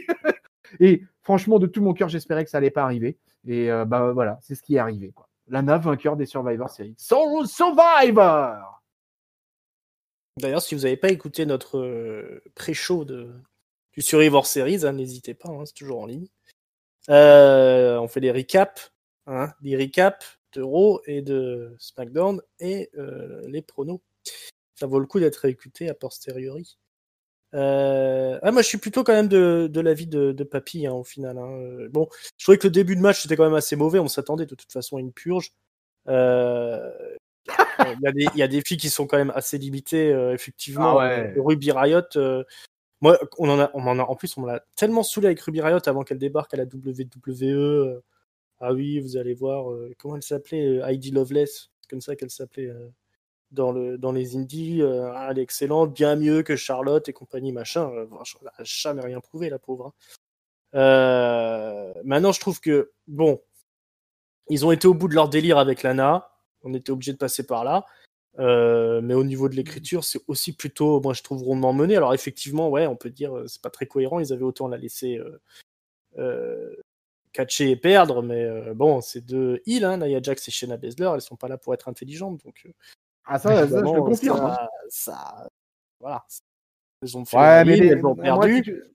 C'est un peu mon problème avec la WWE parfois quand même, quoi. Hein. C'est que, d'accord, ok, c'est des heels, ok, d'accord, elles sont pas très malignes, mais c'est un peu justement le problème, quoi. C'est que des fois, ils font passer les catcheurs ou les catcheuses tellement pour des cons que si tu veux, il y a des moments où ça me gêne un petit peu, moi. Voilà, quoi. Alors ça, c'est certainement dû à l'âge, hein, parce que ça se trouve, des jeunes D'ailleurs, j'aimerais bien avoir des très jeunes là qui répondent dans les commentaires à ce que je dis en ce moment, là, tu vois. Mais parce que, voilà, moi, justement, je fais partie peut-être d'une catégorie d'âge qui fait que bah, ça passe pas, quoi. Moi, j'ai vraiment l'impression qu'on les prend pour des connes, quoi. Et ça, moi, ça me dérange un peu, quoi. Et même Lana, hein, je mets Lana dans la même affaire, hein, parce que bon, Lana, j'espère qu'on est d'accord, mais Lana, elle est nulle dans le ring, quoi. Mais en plus, elle est prise pour une conne, quoi. Et même en étant d'accord, elle a gagné, d'accord, ok, elle est mise over et tout ce que vous voulez, hein. Mais pour moi, au final, elle passe un peu pour une conne, quoi. Ouais, alors après, tu vois, je le vois de façon peut-être un peu plus bisounours, mais je le vois plus en présenté en mode, bah voilà, c'est la fille qui se fait bully par tout le monde. Et donc, et en fait, c'est ce qu'elle raconte aussi. Est-ce qu'elle a eu un documentaire qui sortait à peu près au même moment, juste avant le match, je crois, et où justement elle raconte que qu'elle souffre pas mal d'être prise vraiment pour une incapable et de se faire cracher dessus par tout le monde. En gros, c'est ça le truc. Qu'elle essaie quand même de progresser. Et donc, je pense qu'en fait, ça le scénario, c'est un peu le reflet de ce qu'elle est en train d'essayer de faire passer comme message, de dire, bah voilà, ok, je suis pas une grande catcheuse, mais je fais quand même de mon mieux, et puis voilà, quoi. J'essaie vraiment, je suis pas juste une bimbo qui est là pour faire joli, j'essaie vraiment de faire mon métier, et effectivement, elle le fait pas très bien, je suis d'accord. Mais j'ai trouvé qu'ils lui ont donné du temps, et d'ailleurs, je pense que Natalia était là pour ça. C'est que le peu de temps que Lana a passé dans le ring, c'était avec Natalia qui lui faisait faire quasiment toutes ses prises, en fait. Et parce qu'elle a quand même, fait un petit 30 secondes ou une minute où elle était dans le ring. C'est d'ailleurs après qu'elle se fait engueuler par Nia Jax et Baszler qui lui disent de rester sur l'escalier. Mais elle a un petit passage dans le ring où c'est 100% Natalia, et en fait, c'est Natalia qui fait une répétition grandeur nature de ce qu'elle fait avec elle à l'entraînement, parce que clairement, ils essaient de lui apprendre des trucs. Et après, voilà, elle a peut-être 30 ans passés, elle démarre seulement le catch à 30 ans passés, elle a jamais fait de sport de combat ou quoi que ce soit. Sauf miracle, elle sera jamais une grande catcheuse. Hein. Elle est quasiment au niveau de Zelina Vega. Hein. Ça va. Je suis pas les réseaux sociaux de Lana, mais si j'en crois ce que tu viens de dire, je pense que au final, elle a peut-être été vachement déçue de la manière dont elle a gagné le match finalement, parce que je me dis que pour elle, si justement tu dis que quelques jours avant ou quelques semaines, je sais pas, elle s'est plainte qu'elle était victime de son mauvais catch. Non, je fais pas ça dans un reportage WWE, dans un truc sur le network. D'accord. Elle dit qu'elle souffre de la situation, mais pas de la situation à la WWE. Elle souffre de la situation vis-à-vis du public qui parfois dure avec elle. Ah ouais, ok. Surtout dans le cadre du confinement. Si tu veux, elle explique que ses seuls rapports sociaux à l'époque du confinement, c'était les réseaux sociaux, au final, et qu'à chaque fois qu'elle publiait un truc sur Twitter, elle se faisait pourrir par les qui lui disaient t'es nul, fais-toi virer, machin, donc ça, elle le vivait assez mal. Après, bon, moi j'en ai rien à branler, mais je trouve qu'ils ont, ils ont en allant au bout de leur histoire avec Lana, ils ont quand même réussi en parallèle à mettre un peu over Bianca Belair, qui a quand même pu dérouler un petit peu, et ils amorcent quand même un début de quelque chose avec elle. Je trouve ça pas mal. Et Liv Morgan a pu aussi un petit peu dérouler son catch, donc c'est loin d'être aussi catastrophique au final le match pour l'image des catcheuses, je trouve. Alors par contre, Lacey Evans, quand ils ont fait le Spanish Fly là, du haut de la, j'ai eu peur, mais j'ai peur qu'elle tue Bianca Belair. Clairement. Alors là, c'était terrible. Il faudrait quand même faire un petit peu le ménage au niveau de ces catcheuses là. Mais bon, sinon, ouais, voilà, ils ont été au bout de leur délire. C'est peut-être pas forcément notre cas, mais je trouve que c'est une histoire qui est plutôt bien racontée. C'est un peu la marque là, de cette fin de confinement où ils arrivent à aller au bout de leurs histoires. Je trouve que c'est quand ils se le permettent comme ça, quand c'est pas pourri par les réactions du public, qui vont jusqu'au bout de ce qu'ils avaient prévu. Je trouve que c'est plutôt bien troussé. Voilà, maintenant on va voir jusqu'où ils vont aller avec Lana. Moi, je vous dis que ça va pas aller beaucoup plus loin que ça. Hein. Je pense qu'on a au moins jusque fin d'année. Oui, voilà, jusqu'à ce qu'on vienne aux choses sérieuses, jusqu'à ce qu'on arrive au Rumble. Après, le Rumble, c'est le marchepied pour aller à WrestleMania. On va repasser aux choses sérieuses. Il y a Charlotte qui va revenir. Hein, je veux dire, Charlotte, elle va bien finir par revenir un jour quand même. Exactement. Et est-ce qu'on va pas aussi avoir une petite, une grande d'ailleurs, comment elle s'appelle, notre grande de NXT, Rhea Ripley qui me semble quand même va vraiment pas être trop loin du main roster dans peu de temps. Hein. Exactement. Passer aux choses sérieuses un petit peu. Bon bah c'est l'heure du main event. Hein. On nous annonce quand même TLC pour bientôt. Et puis on va passer aux choses sérieuses. Roman Reigns, le champion de SmackDown, affronte Drew McIntyre, le champion de Raw, qui a récupéré sa ceinture lundi soir en écrasant Randy Orton. Roman Reigns vient accompagné au ring de Paul Heyman, l'homme qui ne sert à rien. Et c'est parti pour la bagarre. On va commencer en hommage à Randy Orton avec des gros colliers arrière, prise de tête. C'est finalement Roman Reigns qui prend l'avantage, mais parce qu'on va aller se battre à l'extérieur du ring et il va envoyer McIntyre dans les escaliers de fer. Roman Reigns qui veut s'imposer, hein, il est là, c'est le big dog. On va foutre au sol McIntyre, lui mettre des grosses patates, des gros coups de coude dans la face. Il n'est pas venu pour rigoler. Ensuite, c'est McIntyre qui essaye de revenir dans le match avec une grosse clothesline et à un moment donné, il va faire passer Roman Reigns par-dessus sa tête, là, l'envoyer voler. On va aller jusqu'à l'extérieur du ring où McIntyre va être passer 2 fois sur la table des commentateurs. Une fois, la table ne casse pas. La deuxième fois, ça explose grâce à des gros Samoan Drop de Roman Reigns. Donc ça y va violent jusqu'à la fin du match. Roman Reigns va tenter un spear. Il va tenter souvent des spears, mais il va se faire contrer par McIntyre, notamment dans une Kimura à un moment donné. Roman Reigns donc va tenter un ultime spear, mais il va se prendre un gros coup de pied dans la face par McIntyre. McIntyre qui va partir pour un Claymore, il va se jeter dans les cordes, mais Roman Reigns va quand même le sécher avec un spear. Il va revenir avec un spear. Compte de 2, ça va continuer comme ça. Roman Reigns, il en peut plus. Il dit, qui est cet homme là? C'est Paul McIntyre que j'ai affronté il y a quelques années. Et ouais, McIntyre est plus fort. Il va réussir à placer un Claymore, mais Roman Reigns dans la chute fait tomber l'arbitre. L'arbitre est KO. Jey Uso arrive, malgré qu'il avait été viré, et malgré que ça se dit pas. Malgré le fait qu'il ait été viré, il revient au ring, mais il se fait cueillir par McIntyre. Mais alors Roman Reigns, il en profite, il lui met un bon coup bas, McIntyre, un coup dans les valseuses. Jey Uso revient à super kick et Roman Reigns, il va en profiter pour faire une guillotine façon MMA. Le temps que l'arbitre se réveille. McIntyre va essayer de se relever, mais l'effort est trop fort, il finit par s'évanouir. Et c'est la victoire de Roman Reigns. Il y a aussi un moment donné où, après avoir passé justement McIntyre à travers les 2 tables, Roman Reigns va lui faire un spear dans les barricades. Très violent Roman Reigns dans ce match, qui veut vraiment s'imposer et qui finit par s'imposer en trichant évidemment. C'était la grosse confrontation entre les 2 gros caïds de la WWE. Qu'est-ce que t'en as pensé, tonton? J'ai trouvé ce match énorme. Comme attendu, 25 minutes, je crois, presque, un truc comme ça. Vraiment un match incroyable, quoi. Vraiment. Alors là, pour le coup, voilà un match dans lequel on avait certainement beaucoup d'attentes, et je trouve qu'il a répondu aux attentes. Vraiment, là, les 2 mecs sont courageux. J'ai l'impression en ce moment de répéter ça tout le temps, mais voilà, les mecs sont dans leur prime, j'espère presque pas qu'ils sont dans leur apogée. J'espère qu'on va avoir encore du temps parce que je pense en fait qu'ils sont là pour encore quelques années. Et là, ce qu'on vient de nous montrer là quand même dimanche soir, là, ce choc intersidéral, Mazette, c'était quelque chose. Hein. Du coup, en plus, je trouve que Drew, c'est bien foutu. Je trouve que Drew McIntyre ressort pas affaibli du tout, particulièrement de ce truc-là.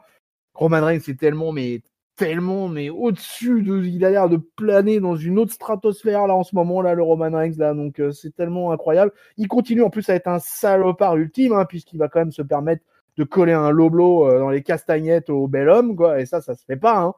Et puis j'ai bien aimé aussi tout le truc autour du Superman Punch qu'il a essayé de passer, etc. Mais Drew, à chaque fois, trouvait des trucs pour esquiver ou pour encaisser et pour revenir. Il y a eu des moments. On peut dire que Roman, en fait, a globalement dominé le combat, mais quand Drew est revenu à chaque fois vraiment qu'il y a mis du cœur, on va dire, et on se disait, putain, mais ouais, Drew, il va peut-être le gagner le match quand même, quoi. Et finalement, non. Finalement, après, comme tu l'as bien expliqué, voilà comment se termine la fin de match après le low blow. Voilà, il va réussir, il va placer cette fameuse guillotine là, qu'il utilise de plus en plus. C'est ça aussi, c'est bien, qu'il termine ses matchs en tant que heel ultime, qu'il les termine de cette manière-là. Je trouve ça vachement bien. Je crois que le match a été super bien noté de partout, de toute manière. Là, je crois que là, la presse est unanime. Et vraiment, non, un grand match pour finir ce main event des Survivor Series. Là, vraiment un grand match, quoi. Je me souvenais pas, vous allez peut-être pouvoir me répondre, mais je me souvenais pas si il y avait dans les dernières années, si au Survivor Series, si c'était souvent le match entre les deux champions des deux brands qui s'affrontaient pour terminer en main event. C'était souvent le cas? Non. Alors l'an dernier, c'était les filles. L'an dernier, c'était les filles. C'était le Bayley versus Baszler versus Becky. Ok. Parce que je me rappelle aussi de l'année où c'est le traditionnel 5-on-5 masculin qui clore aussi le pay-per-view, comme l'année où Ziggler avait gagné, par exemple. Mais je me rappelais plus d'un dernier match champion versus champion qui clôturait vraiment. Mais là, il y avait une telle magnitude dans ce match que je vois même pas comment c'était pas possible autrement que ça soit le main event, quoi. Je crois qu'il y a eu 2 années de suite où c'était Lesnar qui était impliqué, donc forcément c'était pas des matchs qui méritaient entre guillemets ça manquait de suspense pour en faire un main event. Ouais, face à Baylor par exemple, il avait pas fait le main event. C'est depuis qu'ils ont retiré c'est depuis qu'ils retirent les champions en fait aussi, je pense, ça doit jouer un peu parce que du coup t'as moins de stars dans les équipes, encore que chez les mecs ça allait encore à peu près, sauf ce SmackDown. Mais sinon, c'est vrai que quand tu regardes la carte, même si moi j'aurais préféré que ce soit le main event, un vrai match un 55, il y avait aucun des deux 55 qui méritait le main event finalement. Même si ils ont été plutôt bien racontés, bien intéressants, en tout cas me concernant, c'était pas des matchs de type main event. Et par contre, le Roman Reigns versus Drew, c'était le main event, quoi. Tu pouvais pas passer à côté. Même le match des filles, c'était vraiment en dessous. Surtout en termes de construction. Là, ils avaient buildé quand même 10 jours avant, donc ils ont fait un effort. Ils ont buildé 10 jours avant ce match-là, donc ils ont fait un effort. Et sinon, pour donner mon avis vite fait, j'ai un peu le même avis que pour les filles finalement. C'est-à-dire que c'est un bon match, mais j'ai pas réussi à rentrer émotionnellement dedans. Je suis désolé, hein. Mais voilà, j'arrivais pas à voir les mecs qui s'en voulaient l'un à l'autre, vu qu'ils s'en voulaient pas 10 jours avant, et puis d'un coup ils sont devenus les pires amis du monde. Et puis même si par contre il y a très bon, j'ai rien à acheter dans le match, il y a des coups très marquants. Mais pareil, en plus, je voyais pas autant les filles, j'étais quand même surpris du vainqueur final, autant là, je voyais vraiment pas comment Reigns pouvait ne pas gagner en fait. C'est hormis par disqualification ou comme ça. Donc du coup voilà, j'ai pas, c'était bien, mais pas de quoi monter au plafond quoi. Pour moi. Ok, non, moi je vais être dithyrambique également. J'ai vraiment surkiffé ce match. Moi je trouvais que les deux, ils ont franchi un palier, hein, que ce soit Roman Reigns ou Drew McIntyre. On avait vraiment l'impression là, d'avoir un match de main eventer contre main eventer. J'étais à fond. Roman Reigns, je trouve que maintenant il est devenu incroyable de charisme et ça m'a plu de le voir aussi intense dans le match. Honnêtement, j'ai pas autant kiffé un match, je crois, depuis. Ça parlera peut-être pas à nos auditeurs, mais au Kazuchika Okada contre Omega, contre Kenny Omega à la New Japan, il y avait vraiment. Le 6 étoiles. Ouais. Moi, je suis prêt à mettre un 6 étoiles à ce match-là quasiment, hein, parce que j'étais dedans du début à la fin, et pour moi, là, on avait l'impression d'avoir les deux mecs les plus balèzes qui s'affrontaient pour savoir qui est le plus fort de la Terre, quoi. C'était pas le mec du moment contre le champion actuel. Il y avait vraiment l'affrontement des deux mecs qui sont actuellement et puis pour un moment le visage de la WWE qui sont désormais les patrons du truc. Maintenant Roman Reigns il est vraiment un gros cran au-dessus de tout le monde. McIntyre il vient d'atteindre le truc. C'est vraiment dommage pour McIntyre qui a eu ce petit règne d'Orton entre-temps qui servait à rien finalement et le fait qu'il n'ait pas eu son couronnement devant du public. Mais là, je trouve que les deux, ils ont vraiment franchi un cap. C'est deux monstres physiques en plus. Depuis qu'en plus Roman Reigns, il met plus son gilet pare-balles pour venir catcher, il est encore d'autant plus impressionnant physiquement. Je suis totalement convaincu qu'on ce match. J'ai savouré du début à la fin. J'ai trouvé que c'était une construction aussi scénaristique. Alors, certes un peu prévisible, mais efficace. Et en plus, comme il y avait la suite là qui arrive, hein, les au revoir du Taker, quand tu regardais le timing, tu te disais ça va durer peut-être longtemps, parce que c'était pas prêt d'être fini au niveau du pay-per-view. Donc il y avait un peu ce suspense sur la durée du match. Et je suis content de ne pas avoir eu un match booké à la Paul Heyman avec finisher contre finisher, quoi. Ils ont catché les deux, quoi, et et on voit que les deux mecs savent catcher, savent construire un match. Et que c'est des mecs qui ont l'étoffe de vrais main eventers. Donc là, ça fait longtemps qu'on n'avait pas, vraiment très longtemps qu'on n'avait pas eu ça à la WWE. Et je suis entièrement satisfait. Et j'espère qu'on aura bientôt du public pour avoir des matchs comme ça devant du public et puis remettre un peu le feu au monde du catch, quoi. Voilà mon bien constat. D'accord. Voilà mon constat. Quand c'est bien fait, c'est bien fait. Et du coup, pour terminer le pay-per-view, on a eu pour une fois. Et je crois que c'est jamais arrivé. Les adieux d'un catcheur, les adieux de l'Undertaker, les adieux de la plus grande star de la WWE, la plus grande construction de Vince McMahon. Alors ça commence par la venue au ring de beaucoup de catcheurs qui sont les amis du Taker, plus ou moins, j'espère, hein, parce que sinon c'est un petit peu random. Donc il y a Shane McMahon qui vient, le Big Show, JBL, Jeff Hardy, Mick Foley, le Godfather, pardon, les frères Godwins. Si vous vous souvenez des frères Godwins, c'est que vous regardez le catch depuis longtemps. C'était deux catcheurs qui avaient un gimmick de gros paysans éleveurs de porcs, là, et qui ont fait partie de The Ministry, alors je crois le gang du Taker. Il y avait Savio Vega, un catcheur que je déteste, mais il était là. Rikishi, Kevin Nash, qui en avait rien à foutre, comme d'habitude. Booker T, Shawn Michaels, Ric Flair, Triple H et Kane qui est venu déguisé en Kane. Alors ils étaient tous en costume. Et Kane, comme un con, il est venu avec son costume de Kane. C'est un peu pite. Donc ils étaient contents, ils sont tous serrés la main. Et puis on est passé à un clip de célébration du Taker. On parlait un petit peu de sa carrière. Vite fait, bien fait. Et après, retour au ring. Tout le monde a disparu. Bon, ils auraient pu faire un truc un peu plus percutant, enfin un peu plus plus chiadé quand même, hein. C'était un peu l'edge, hein. Vince McMahon est au milieu du ring, tout le monde a disparu, hein. Personne n'a parlé, ils sont juste venus au ring et puis après ils ont disparu. Vince McMahon visiblement très ému, hein, qui nous explique que ça fait 30 ans que l'Undertaker est là, que son héritage, sa legacy durera à travers les siècles, sera éternel, hein. Il y a toute chose à une fin mais pas la legacy du Taker. Et voilà, l'Undertaker pour vous ce soir. L'Undertaker débarque, il fait son entrée. Il y a un remix façon Daft Punk de sa musique. Et puis, il arrive au ring, il nous fait un petit speech en disant que ça fait 30 ans qu'il envoie les gens au cimetière, mais cette fois-ci, c'est lui qui va rest in peace. Il fait une petite pause. Et puis, il retourne vers les vestiaires. Il y aura Paul Bearer en hologramme, quand même. Et puis ça se termine comme ça, très sobre, avec malheureusement pas de public, ce qui est quand même super triste. Voilà, qu'est-ce que vous avez pensé de cette séquence? Et puis peut-être, je sais pas, un avis sur la carrière du Taker, votre vision du Taker, ce serait pas mal. Mon bon tonton. Alors écoute, la séquence, tout ça, je sais pas, j'étais partagé, je savais pas si je trouvais ça par moments limite un peu cheap.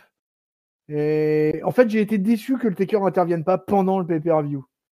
J'avoue que moi, j'espérais un truc, j'espérais un dernier truc. Je savais pas quoi, j'avais pas anticipé quoi, mais j'espérais un dernier truc pendant le pay-per-view. Bon, ça n'a pas été le cas, ils ont décidé de faire un espèce d'adieu. Et comme tu dis, effectivement, c'est quelque chose de totalement exceptionnel, parce que je pense que ce qu'on a vu dimanche soir n'était jamais arrivé pour aucun catcheur. Voilà, et puis avec tout ce défilé de Hall of Famer, puis finalement Vince McMahon, parce qu'on les a vite dégagés du ring, Vince McMahon qui prend le micro et qui fait un truc assez sobre et assez rapide finalement. Après, derrière, on a le droit à l'entrée la plus longue de l'histoire du Taker et la sortie la plus longue de l'histoire du Taker.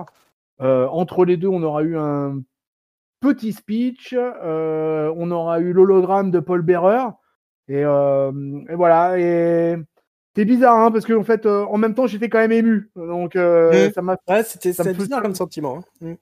Ça me faisait bizarre parce que tu vois, j'ai vu ses débuts au Taker. Voilà, moi, j'avais 19 ans quand il a commencé. Voilà, et j'étais là au Survivor Series 1990. Voilà, mais je me rappelle vachement bien et tout de son arrivée, de comment il I give you the Undertaker. C'était incroyable quoi. Et savoir que 30 ans plus tard, maintenant voilà, j'en ai 49, le voir le mec le partir comme ça. Ouais, c'était une émotion quoi. Donc du coup, même j'aurais peut-être préféré autre chose, mais finalement, est-ce que je savais vraiment ce que je voulais, ce que j'aurais préféré, j'en sais pas trop. Donc la WWE a décidé de faire ce truc-là. Et ben c'était pas mal, ça m'a ému.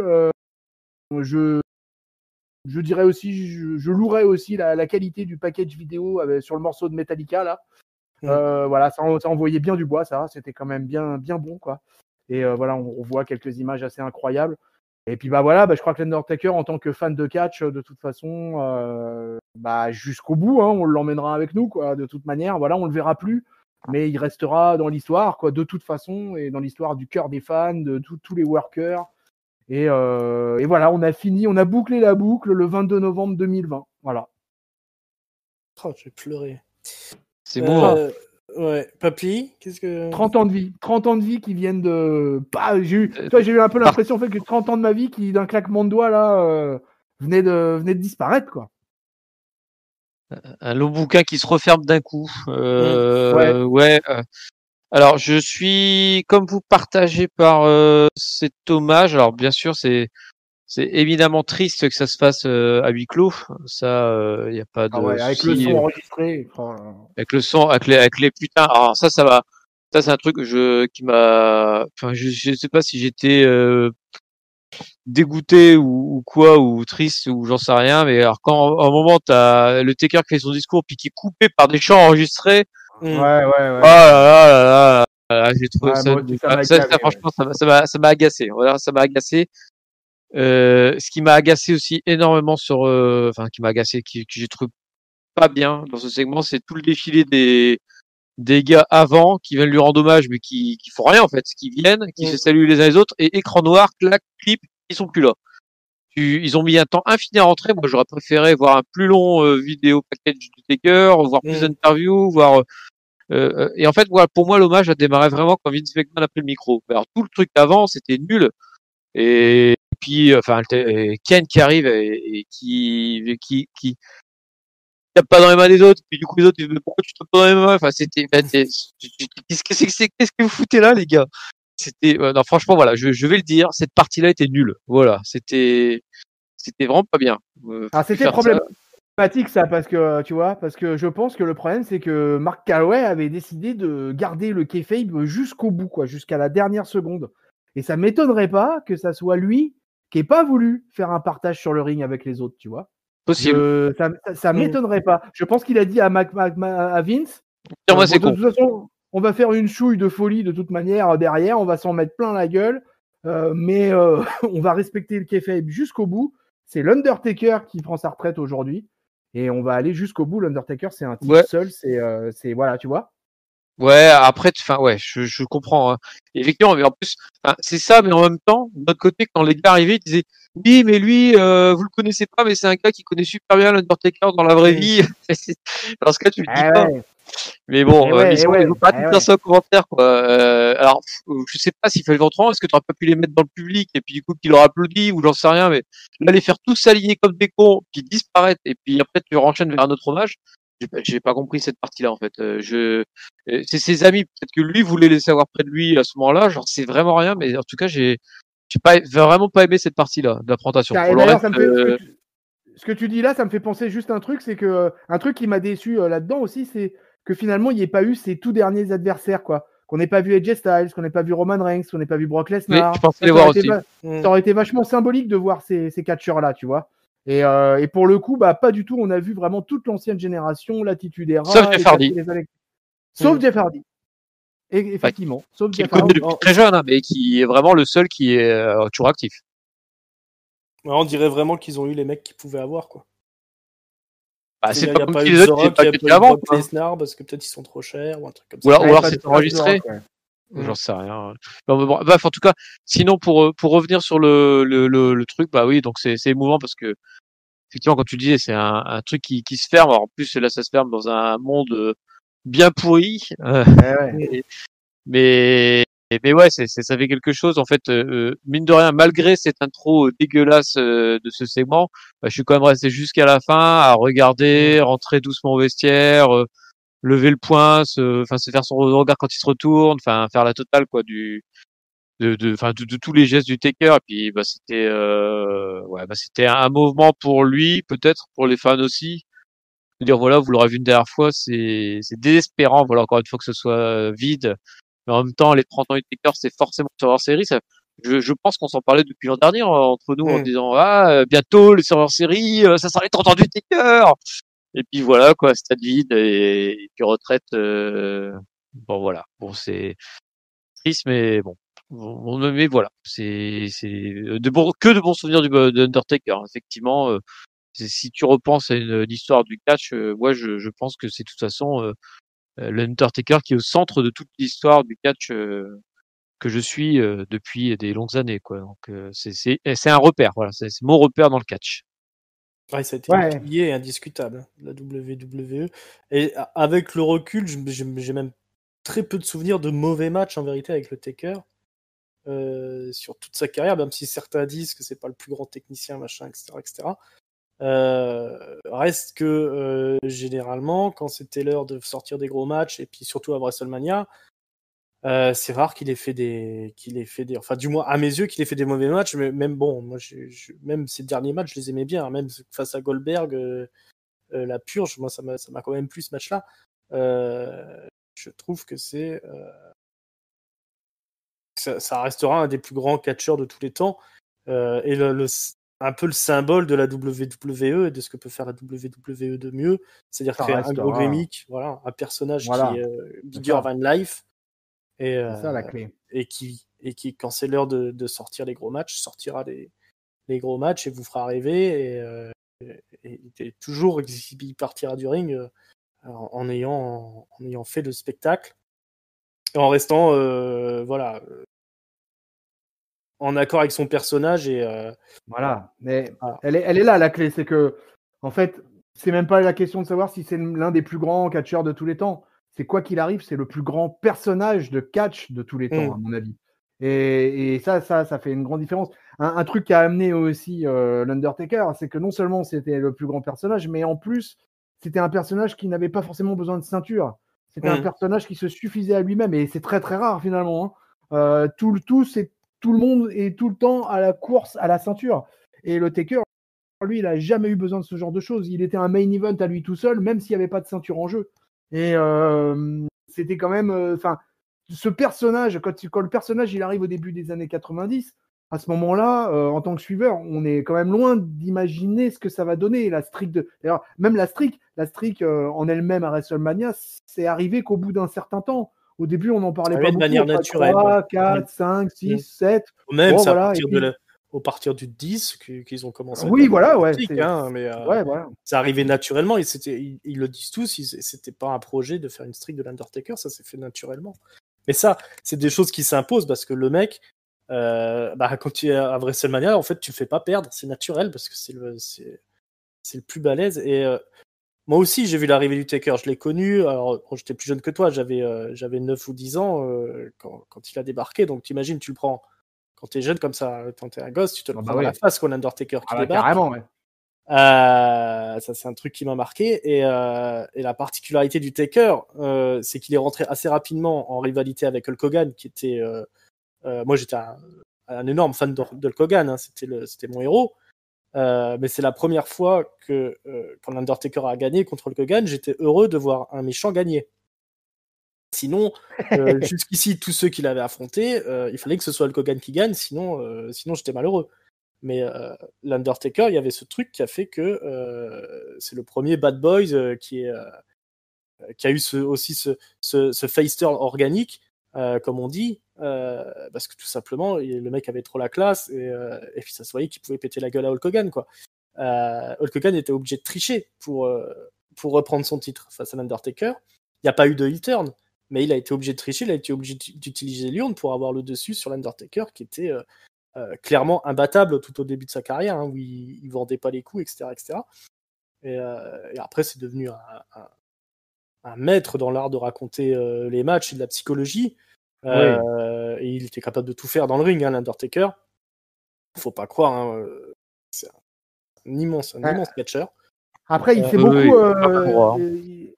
il s'est beaucoup lâché dans les médias, hein, ces derniers mois là.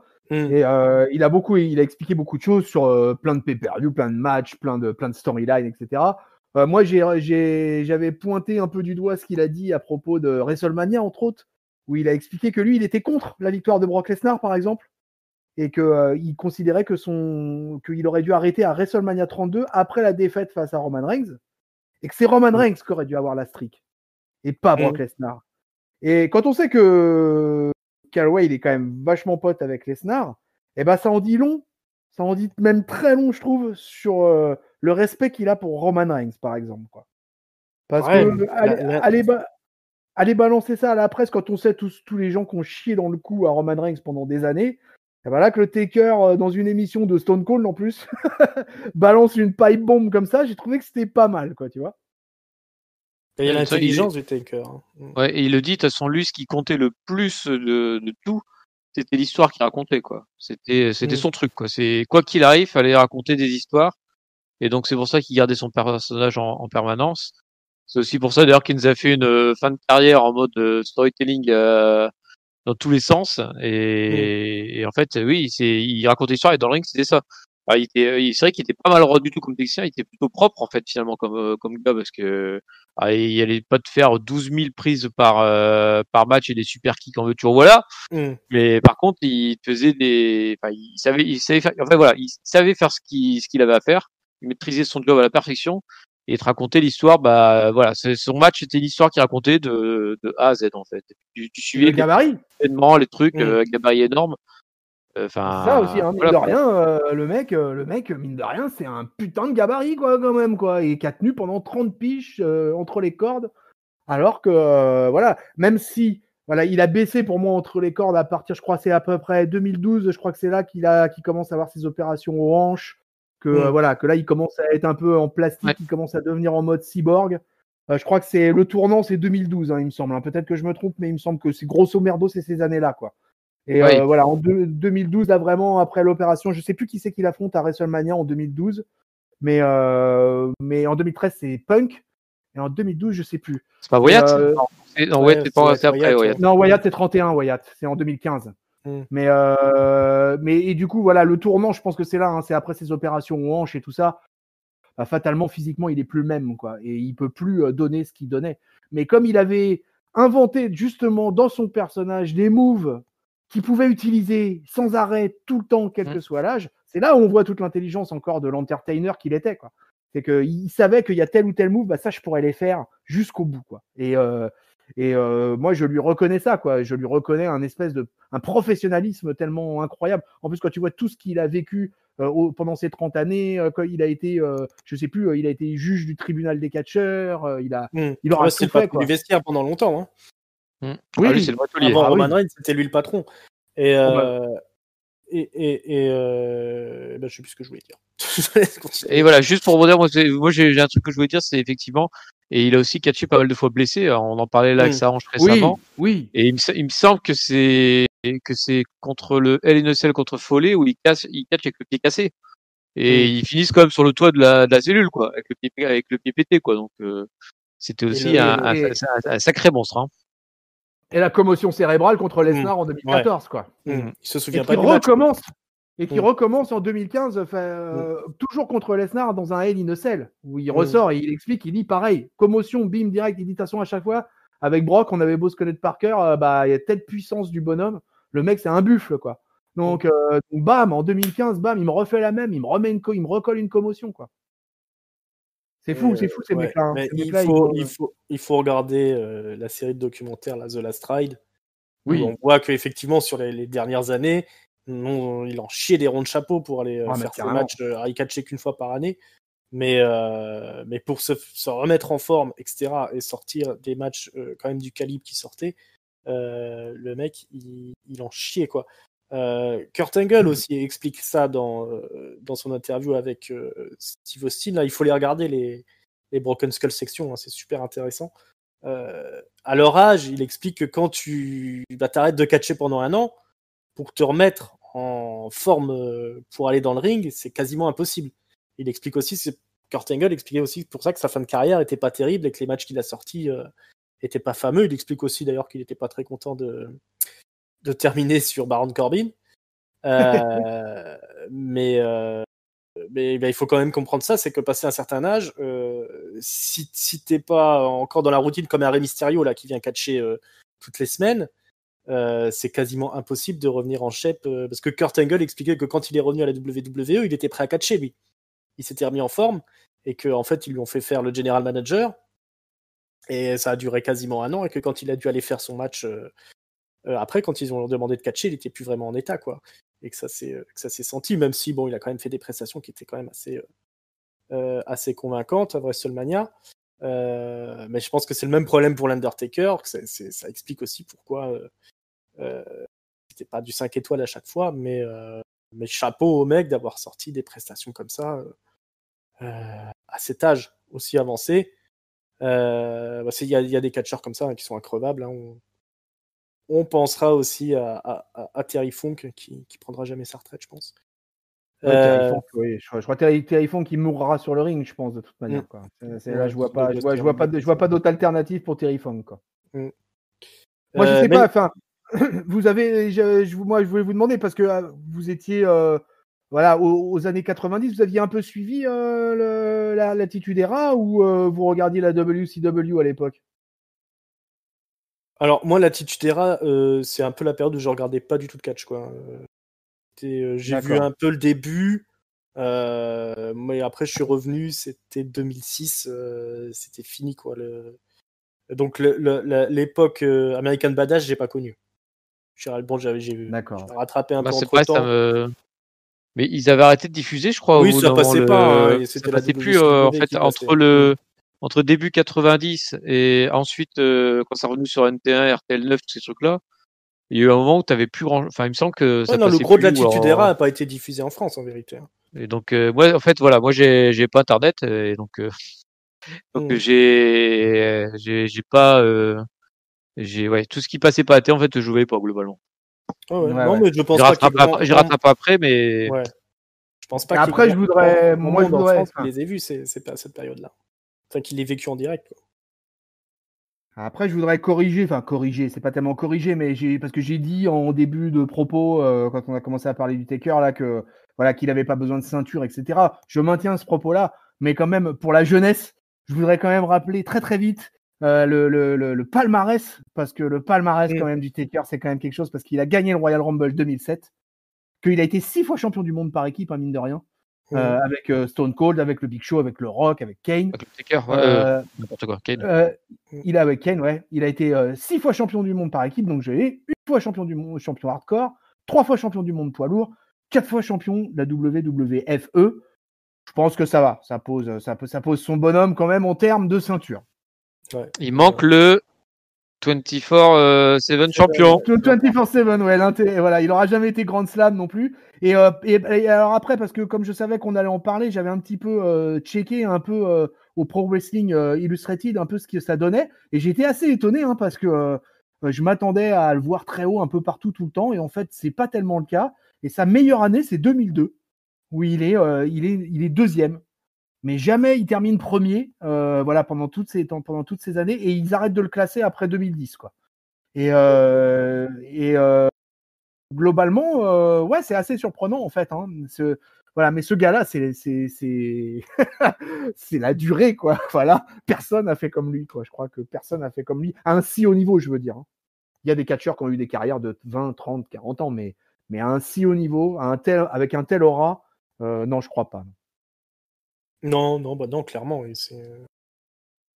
Et par contre, pour le Pro Wrestling, on continue dans les stats un peu, mais pour le Pro Wrestling Illustrated, il a été, par contre, il a reçu plusieurs fois le match de l'année. Hein. Je le compte là, 3 fois match de l'année, 2 fois rivalité de l'année et 1 fois comeback of the year. Il doit l'avoir au moins une fois ou deux contre Shawn Michaels de toute façon. Donc, les matchs de l'année, ouais. Les matchs de l'année, c'est simple, c'est Shawn Michaels à 2009-2010 contre Mankind à King of the Ring et contre Triple H à WrestleMania. Ok. Oh, moi, je me souviens d'un très gros match contre Kurt Angle. Et j'aimais beaucoup ses affrontements avec Batista. Qu'il avait mis over Batista. Oui, à SmackDown. Ah ouais. À l'époque de SmackDown, ça c'était bon. Ouais. Ça c'était une grosse rivalité là, Batista. Batista. Ouais, moi aussi j'aimais bien cette rivalité là. De toute façon, il a. Voilà, quand tu penses qu'il a eu la rivalité de l'année face à l'Ultimate Warrior en 1991. Je veux dire, t'imagines quoi. On parle d'un truc en 1991 quoi. Et je crois qu'il a un peu enterré l'Ultimate Warrior au final. Et il a complètement enterré puisqu'il l'a mis dans ça. On se disait, je crois que l'Ultimate Warrior il n'y arrivera pas à battre le Taker quoi. Il l'avait même mis dans un sac mortuaire. Ouais, c'est ça. Il l'avait mis dans un sac mortuaire. Et voilà comment s'était terminée la rivalité entre l'Ultimate Warrior et l'Undertaker. Parce que l'Ultimate Warrior, c'était quelque chose aussi. Hein. Attention, hein, moi j'étais aussi à fond dedans. C'est aussi un des mecs qui a battu Hulk Hogan. On était content qu'il l'ait battu, mais c'était un gentil, l'Ultimate Warrior. Même si c'était une sacrée pourriture dans la vie, mais c'était un super babyface. À l'écran, c'est un gentil. Voilà. Et en tout cas, il s'est fait surclasser par le Taker à l'époque. Puis après, quand tu prends. Après, il y a un truc simple hein, en sport, comme dans tous les sports, même là, si c'est un sport scripté. Mais de toute manière, le Taker, il a battu tous les plus grands de sa génération, et je vais dire même de la génération d'après et la génération d'avant. Il a battu tout le monde. Quand tu prends sa liste de ses 25 matchs à WrestleMania, c'est simple, hein, de toute façon, 27 matchs en tout, 25 victoires, 2 défaites. Le mec, il a eu tout le monde. Il a eu Jake Roberts, il a eu Snuka, il a eu King Kong Bundy, il a eu Diesel, Psycho Sid, Kane, Big Boss Man, Triple H, Ric Flair, Kane encore, Randy Orton, Mark Henry, Batista. Tu vois, on parlait de Batista, ringside. Edge, Shawn Michaels, Triple H, CM Punk, Brock Lesnar, Bray Wyatt. Je veux dire, Roman Reigns, John Cena, AJ Styles. N'en jetez plus, quoi. Voilà. Il a affronté la crème de la crème de la crème. Il n'a pas affronté Otis. Il n'a pas affronté Otis. Ouais. Et le futur, il est là. Le futur, c'est Otis. Voilà. Et le futur, c'est le mot de la fin, quand même. Hein. Il faut qu'on y arrive. Ouais. On va donner un top, un flop, une note. C'est parti. Papy, vas-y. Oui, alors je vais essayer d'être original dans ce mot de la fin parce que j'ai donné mon flop à l'introduction des vieux du Taker. Ça m'a énervé et j'ai trouvé ça tout pourri. Donc voilà, c'est mon flop du Survivor Series. M'en fous, c'est pas un match, mais je le dis quand même. Mon top, je vais le donner de manière surprenante aussi, je pense, pour vous, aux 2 équipes Survivor Series de Raw, les filles et les garçons, parce qu'ils ont bien raconté leurs histoires et que c'était les 2 seules choses bien construites pour ce pay-per-view, donc ça m'a fait plaisir. Et du coup, ma note, je vais donner un bon 3,25 parce que c'était comme plutôt plaisant. Il n'y a pas trop de points faibles dans le show. Mais voilà, ça manquait juste un petit peu de build-up pour vraiment me mettre à fond les ballons dedans. All right. Ouais. Écoute, moi je vais donner mon flop au match masculin, au traditionnel 5 contre 5 match masculin qui m'a vraiment déçu, quoi. Vraiment, moi, pour le coup, ce match-là, il n'est pas vraiment passé auprès de moi. Ce clean sheet là, et puis je pense que c'est lié aussi justement au build-up qu'il y a eu derrière. Je pense que SmackDown a été complètement ignoré dans ce build-up, justement dans pour ce pay-per-view. J'ai trouvé ça vraiment dommage. C'était justement les 30 ans du Taker. Voilà, dans ce match-là spécifiquement, on aurait pu faire quelque chose autour de ça, à mon avis. Et ça n'a pas du tout été exploité. Surtout qu'il y avait en plus AJ Styles qui était présent dans ce match. Donc il y avait moyen peut-être de faire quelque chose par rapport à ça. Et bon, voilà. Donc ça a été mis de côté. C'était un choix de la WWE. C'est comme ça. Mais moi, ça m'a pas plu. Alors, je leur mets un flop. Et puis, mon top, je vais le mettre au main event parce que c'était vraiment un match fantastique. Voilà, quoi. 25 minutes de pur catch, de Golgoth absolu qui sont en ce moment au sommet de la montagne. Et ça fait plaisir de terminer un pay-per-view avec un tel match, quoi. Voilà, quoi. Un grand match de catch, là, franchement, qui, à n'en pas douter, rentrera certainement dans mes plus grands matchs de l'année 2020. Je pense que dans cette période de Corona Mania, de toute façon, c'est pas loin d'être le meilleur 1 contre 1 que j'ai vu. Vraiment extraordinaire. Et puis je suis tellement épaté en fait par Drew McIntyre comme par Roman Reigns que vraiment je crois que j'arrête pas de leur donner des tops en ce moment. À chaque fois qu'il y a un match de Roman Reigns ou Drew McIntyre, en ce moment ça n'arrête pas. Les tops tombent dans tous les sens, quoi. Et puis quand même avec cette émotion du départ du Taker, je vais quand même mettre un. J'étais parti pour mettre un 3, le papy il est à 3,25, quoi. Ouais, je vais mettre un 3, quoi. Je vais mettre un 3. Parce qu'il y a quand même 2-3 matchs qui m'ont pas trop botté. Allez, vas-y, je reste sur un 3. Allez. 3. Un bon 3. Ça vous dirait d'entendre l'avis d'Irem avant que je donne le mien? Oui, on peut l'avis d'Irem. L'avis du patron. J'ai même pas été voir avant qu'on enregistre. Oui, l'avis du patron. Donne-nous ça. Son top, il le donne au gouvernement qui a autorisé les bookers à sortir de chez eux. Ça a visiblement permis de rebooster un petit peu le show. Le flop, quelques noms qui n'ont pas eu l'occasion de briller, comme Kevin Owens ou Bayley. C'est pas faux. Aussi. Le Fiend aussi. Mm-hmm. Et sa note, 3,5. Un très bon cru. Oui. Un très bon cru, solide sur ses appuis. Et qui a pris le temps de raconter une histoire à chaque match. Ouais, c'est pas faux. Hein. Les histoires, le storytelling, c'est même vrai. Ça a été quand même rondement mené. Et franchement, je trouve que c'est l'intérêt qu'il y a à l'heure actuelle avec ce confinement à la con. C'est vraiment qu'ils vont jusqu'au bout des histoires qu'ils ont prévues généralement. Et on voit quand même qu'ils savent écrire des trucs et qu'il y a à chaque fois un payoff finalement. Voilà, ça c'était l'avis d'IRM. Moi je vais donner mon flop à Savio Vega parce que j'aime pas sa gueule. Et alors c'est pas que j'aime pas sa gueule, mais c'est un catcheur qui m'a saoulé tout au long de ma jeunesse. Et en plus il vient avec son drapeau portoricain là, je vois pas le rapport. Et le top, je vais le donner au main event masculin qui était exceptionnel. Voilà, Roman Reigns est transformé. C'est lui le patron du catch dans le monde désormais. Il va détrôner Kazuchika Okada si ça continue comme ça. Et je vais donner un bon 4 au pay-per-view. Plus j'y pense, plus je trouve que c'était bien troussé. Chapeau le Taker. Et bravo à la WWE. Je trouve que là, ils ont fait du bon boulot, même si c'était pas toujours du grand catch. Le match pour moi, c'était pas... Ouais, mais pour moi, c'était loin d'être l'un des plus grands Survivor Series de l'histoire. Hein. Franchement, j'ai quand même vu des éditions largement supérieures. Je pense que là, il y avait vraiment tout ce qui était lié à l'émotion du départ du Taker et tout ça. Et tu vois, il n'y aurait pas eu tout ce qui s'est passé avec le Taker. On aurait peut-être eu une analyse un petit peu différente. Là, avec tout ce qui s'est passé, en tout cas, pour moi, c'est pas un des plus grands crus des Survivor Series. Oui, par contre, c'est peut-être un des meilleurs pay-per-view de l'année Corona Mania, en fait. Ouais, clairement. Il faut pas oublier qu'il y avait personne dans le public, hein, donc une Survivor Series sans public, il fallait nous faire rentrer dedans. Hein.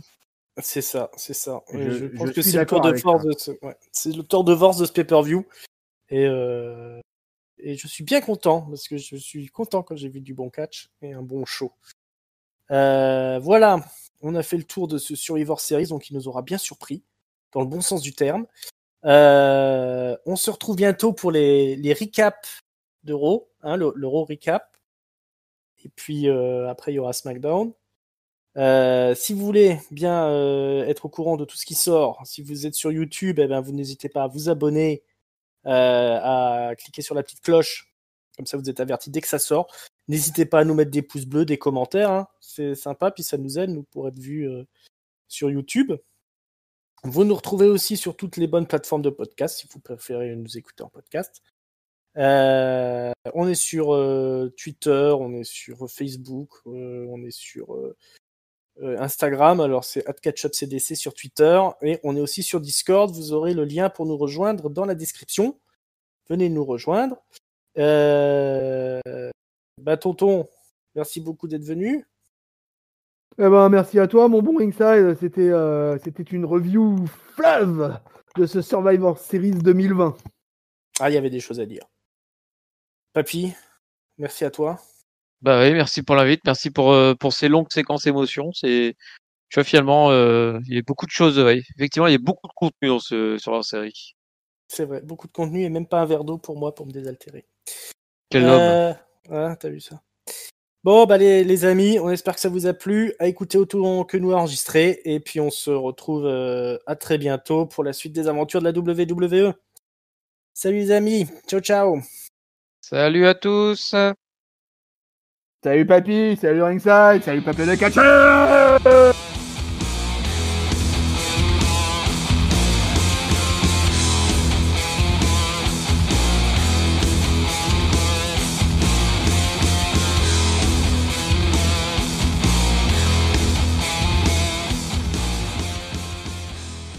Quand même ce vieux remix de la musique du Taker là. Avec les lasers, j'ai cru qu'ils avaient planté la sono. Bon. Je me suis dit merde, le mec il a glissé sur la console de son là.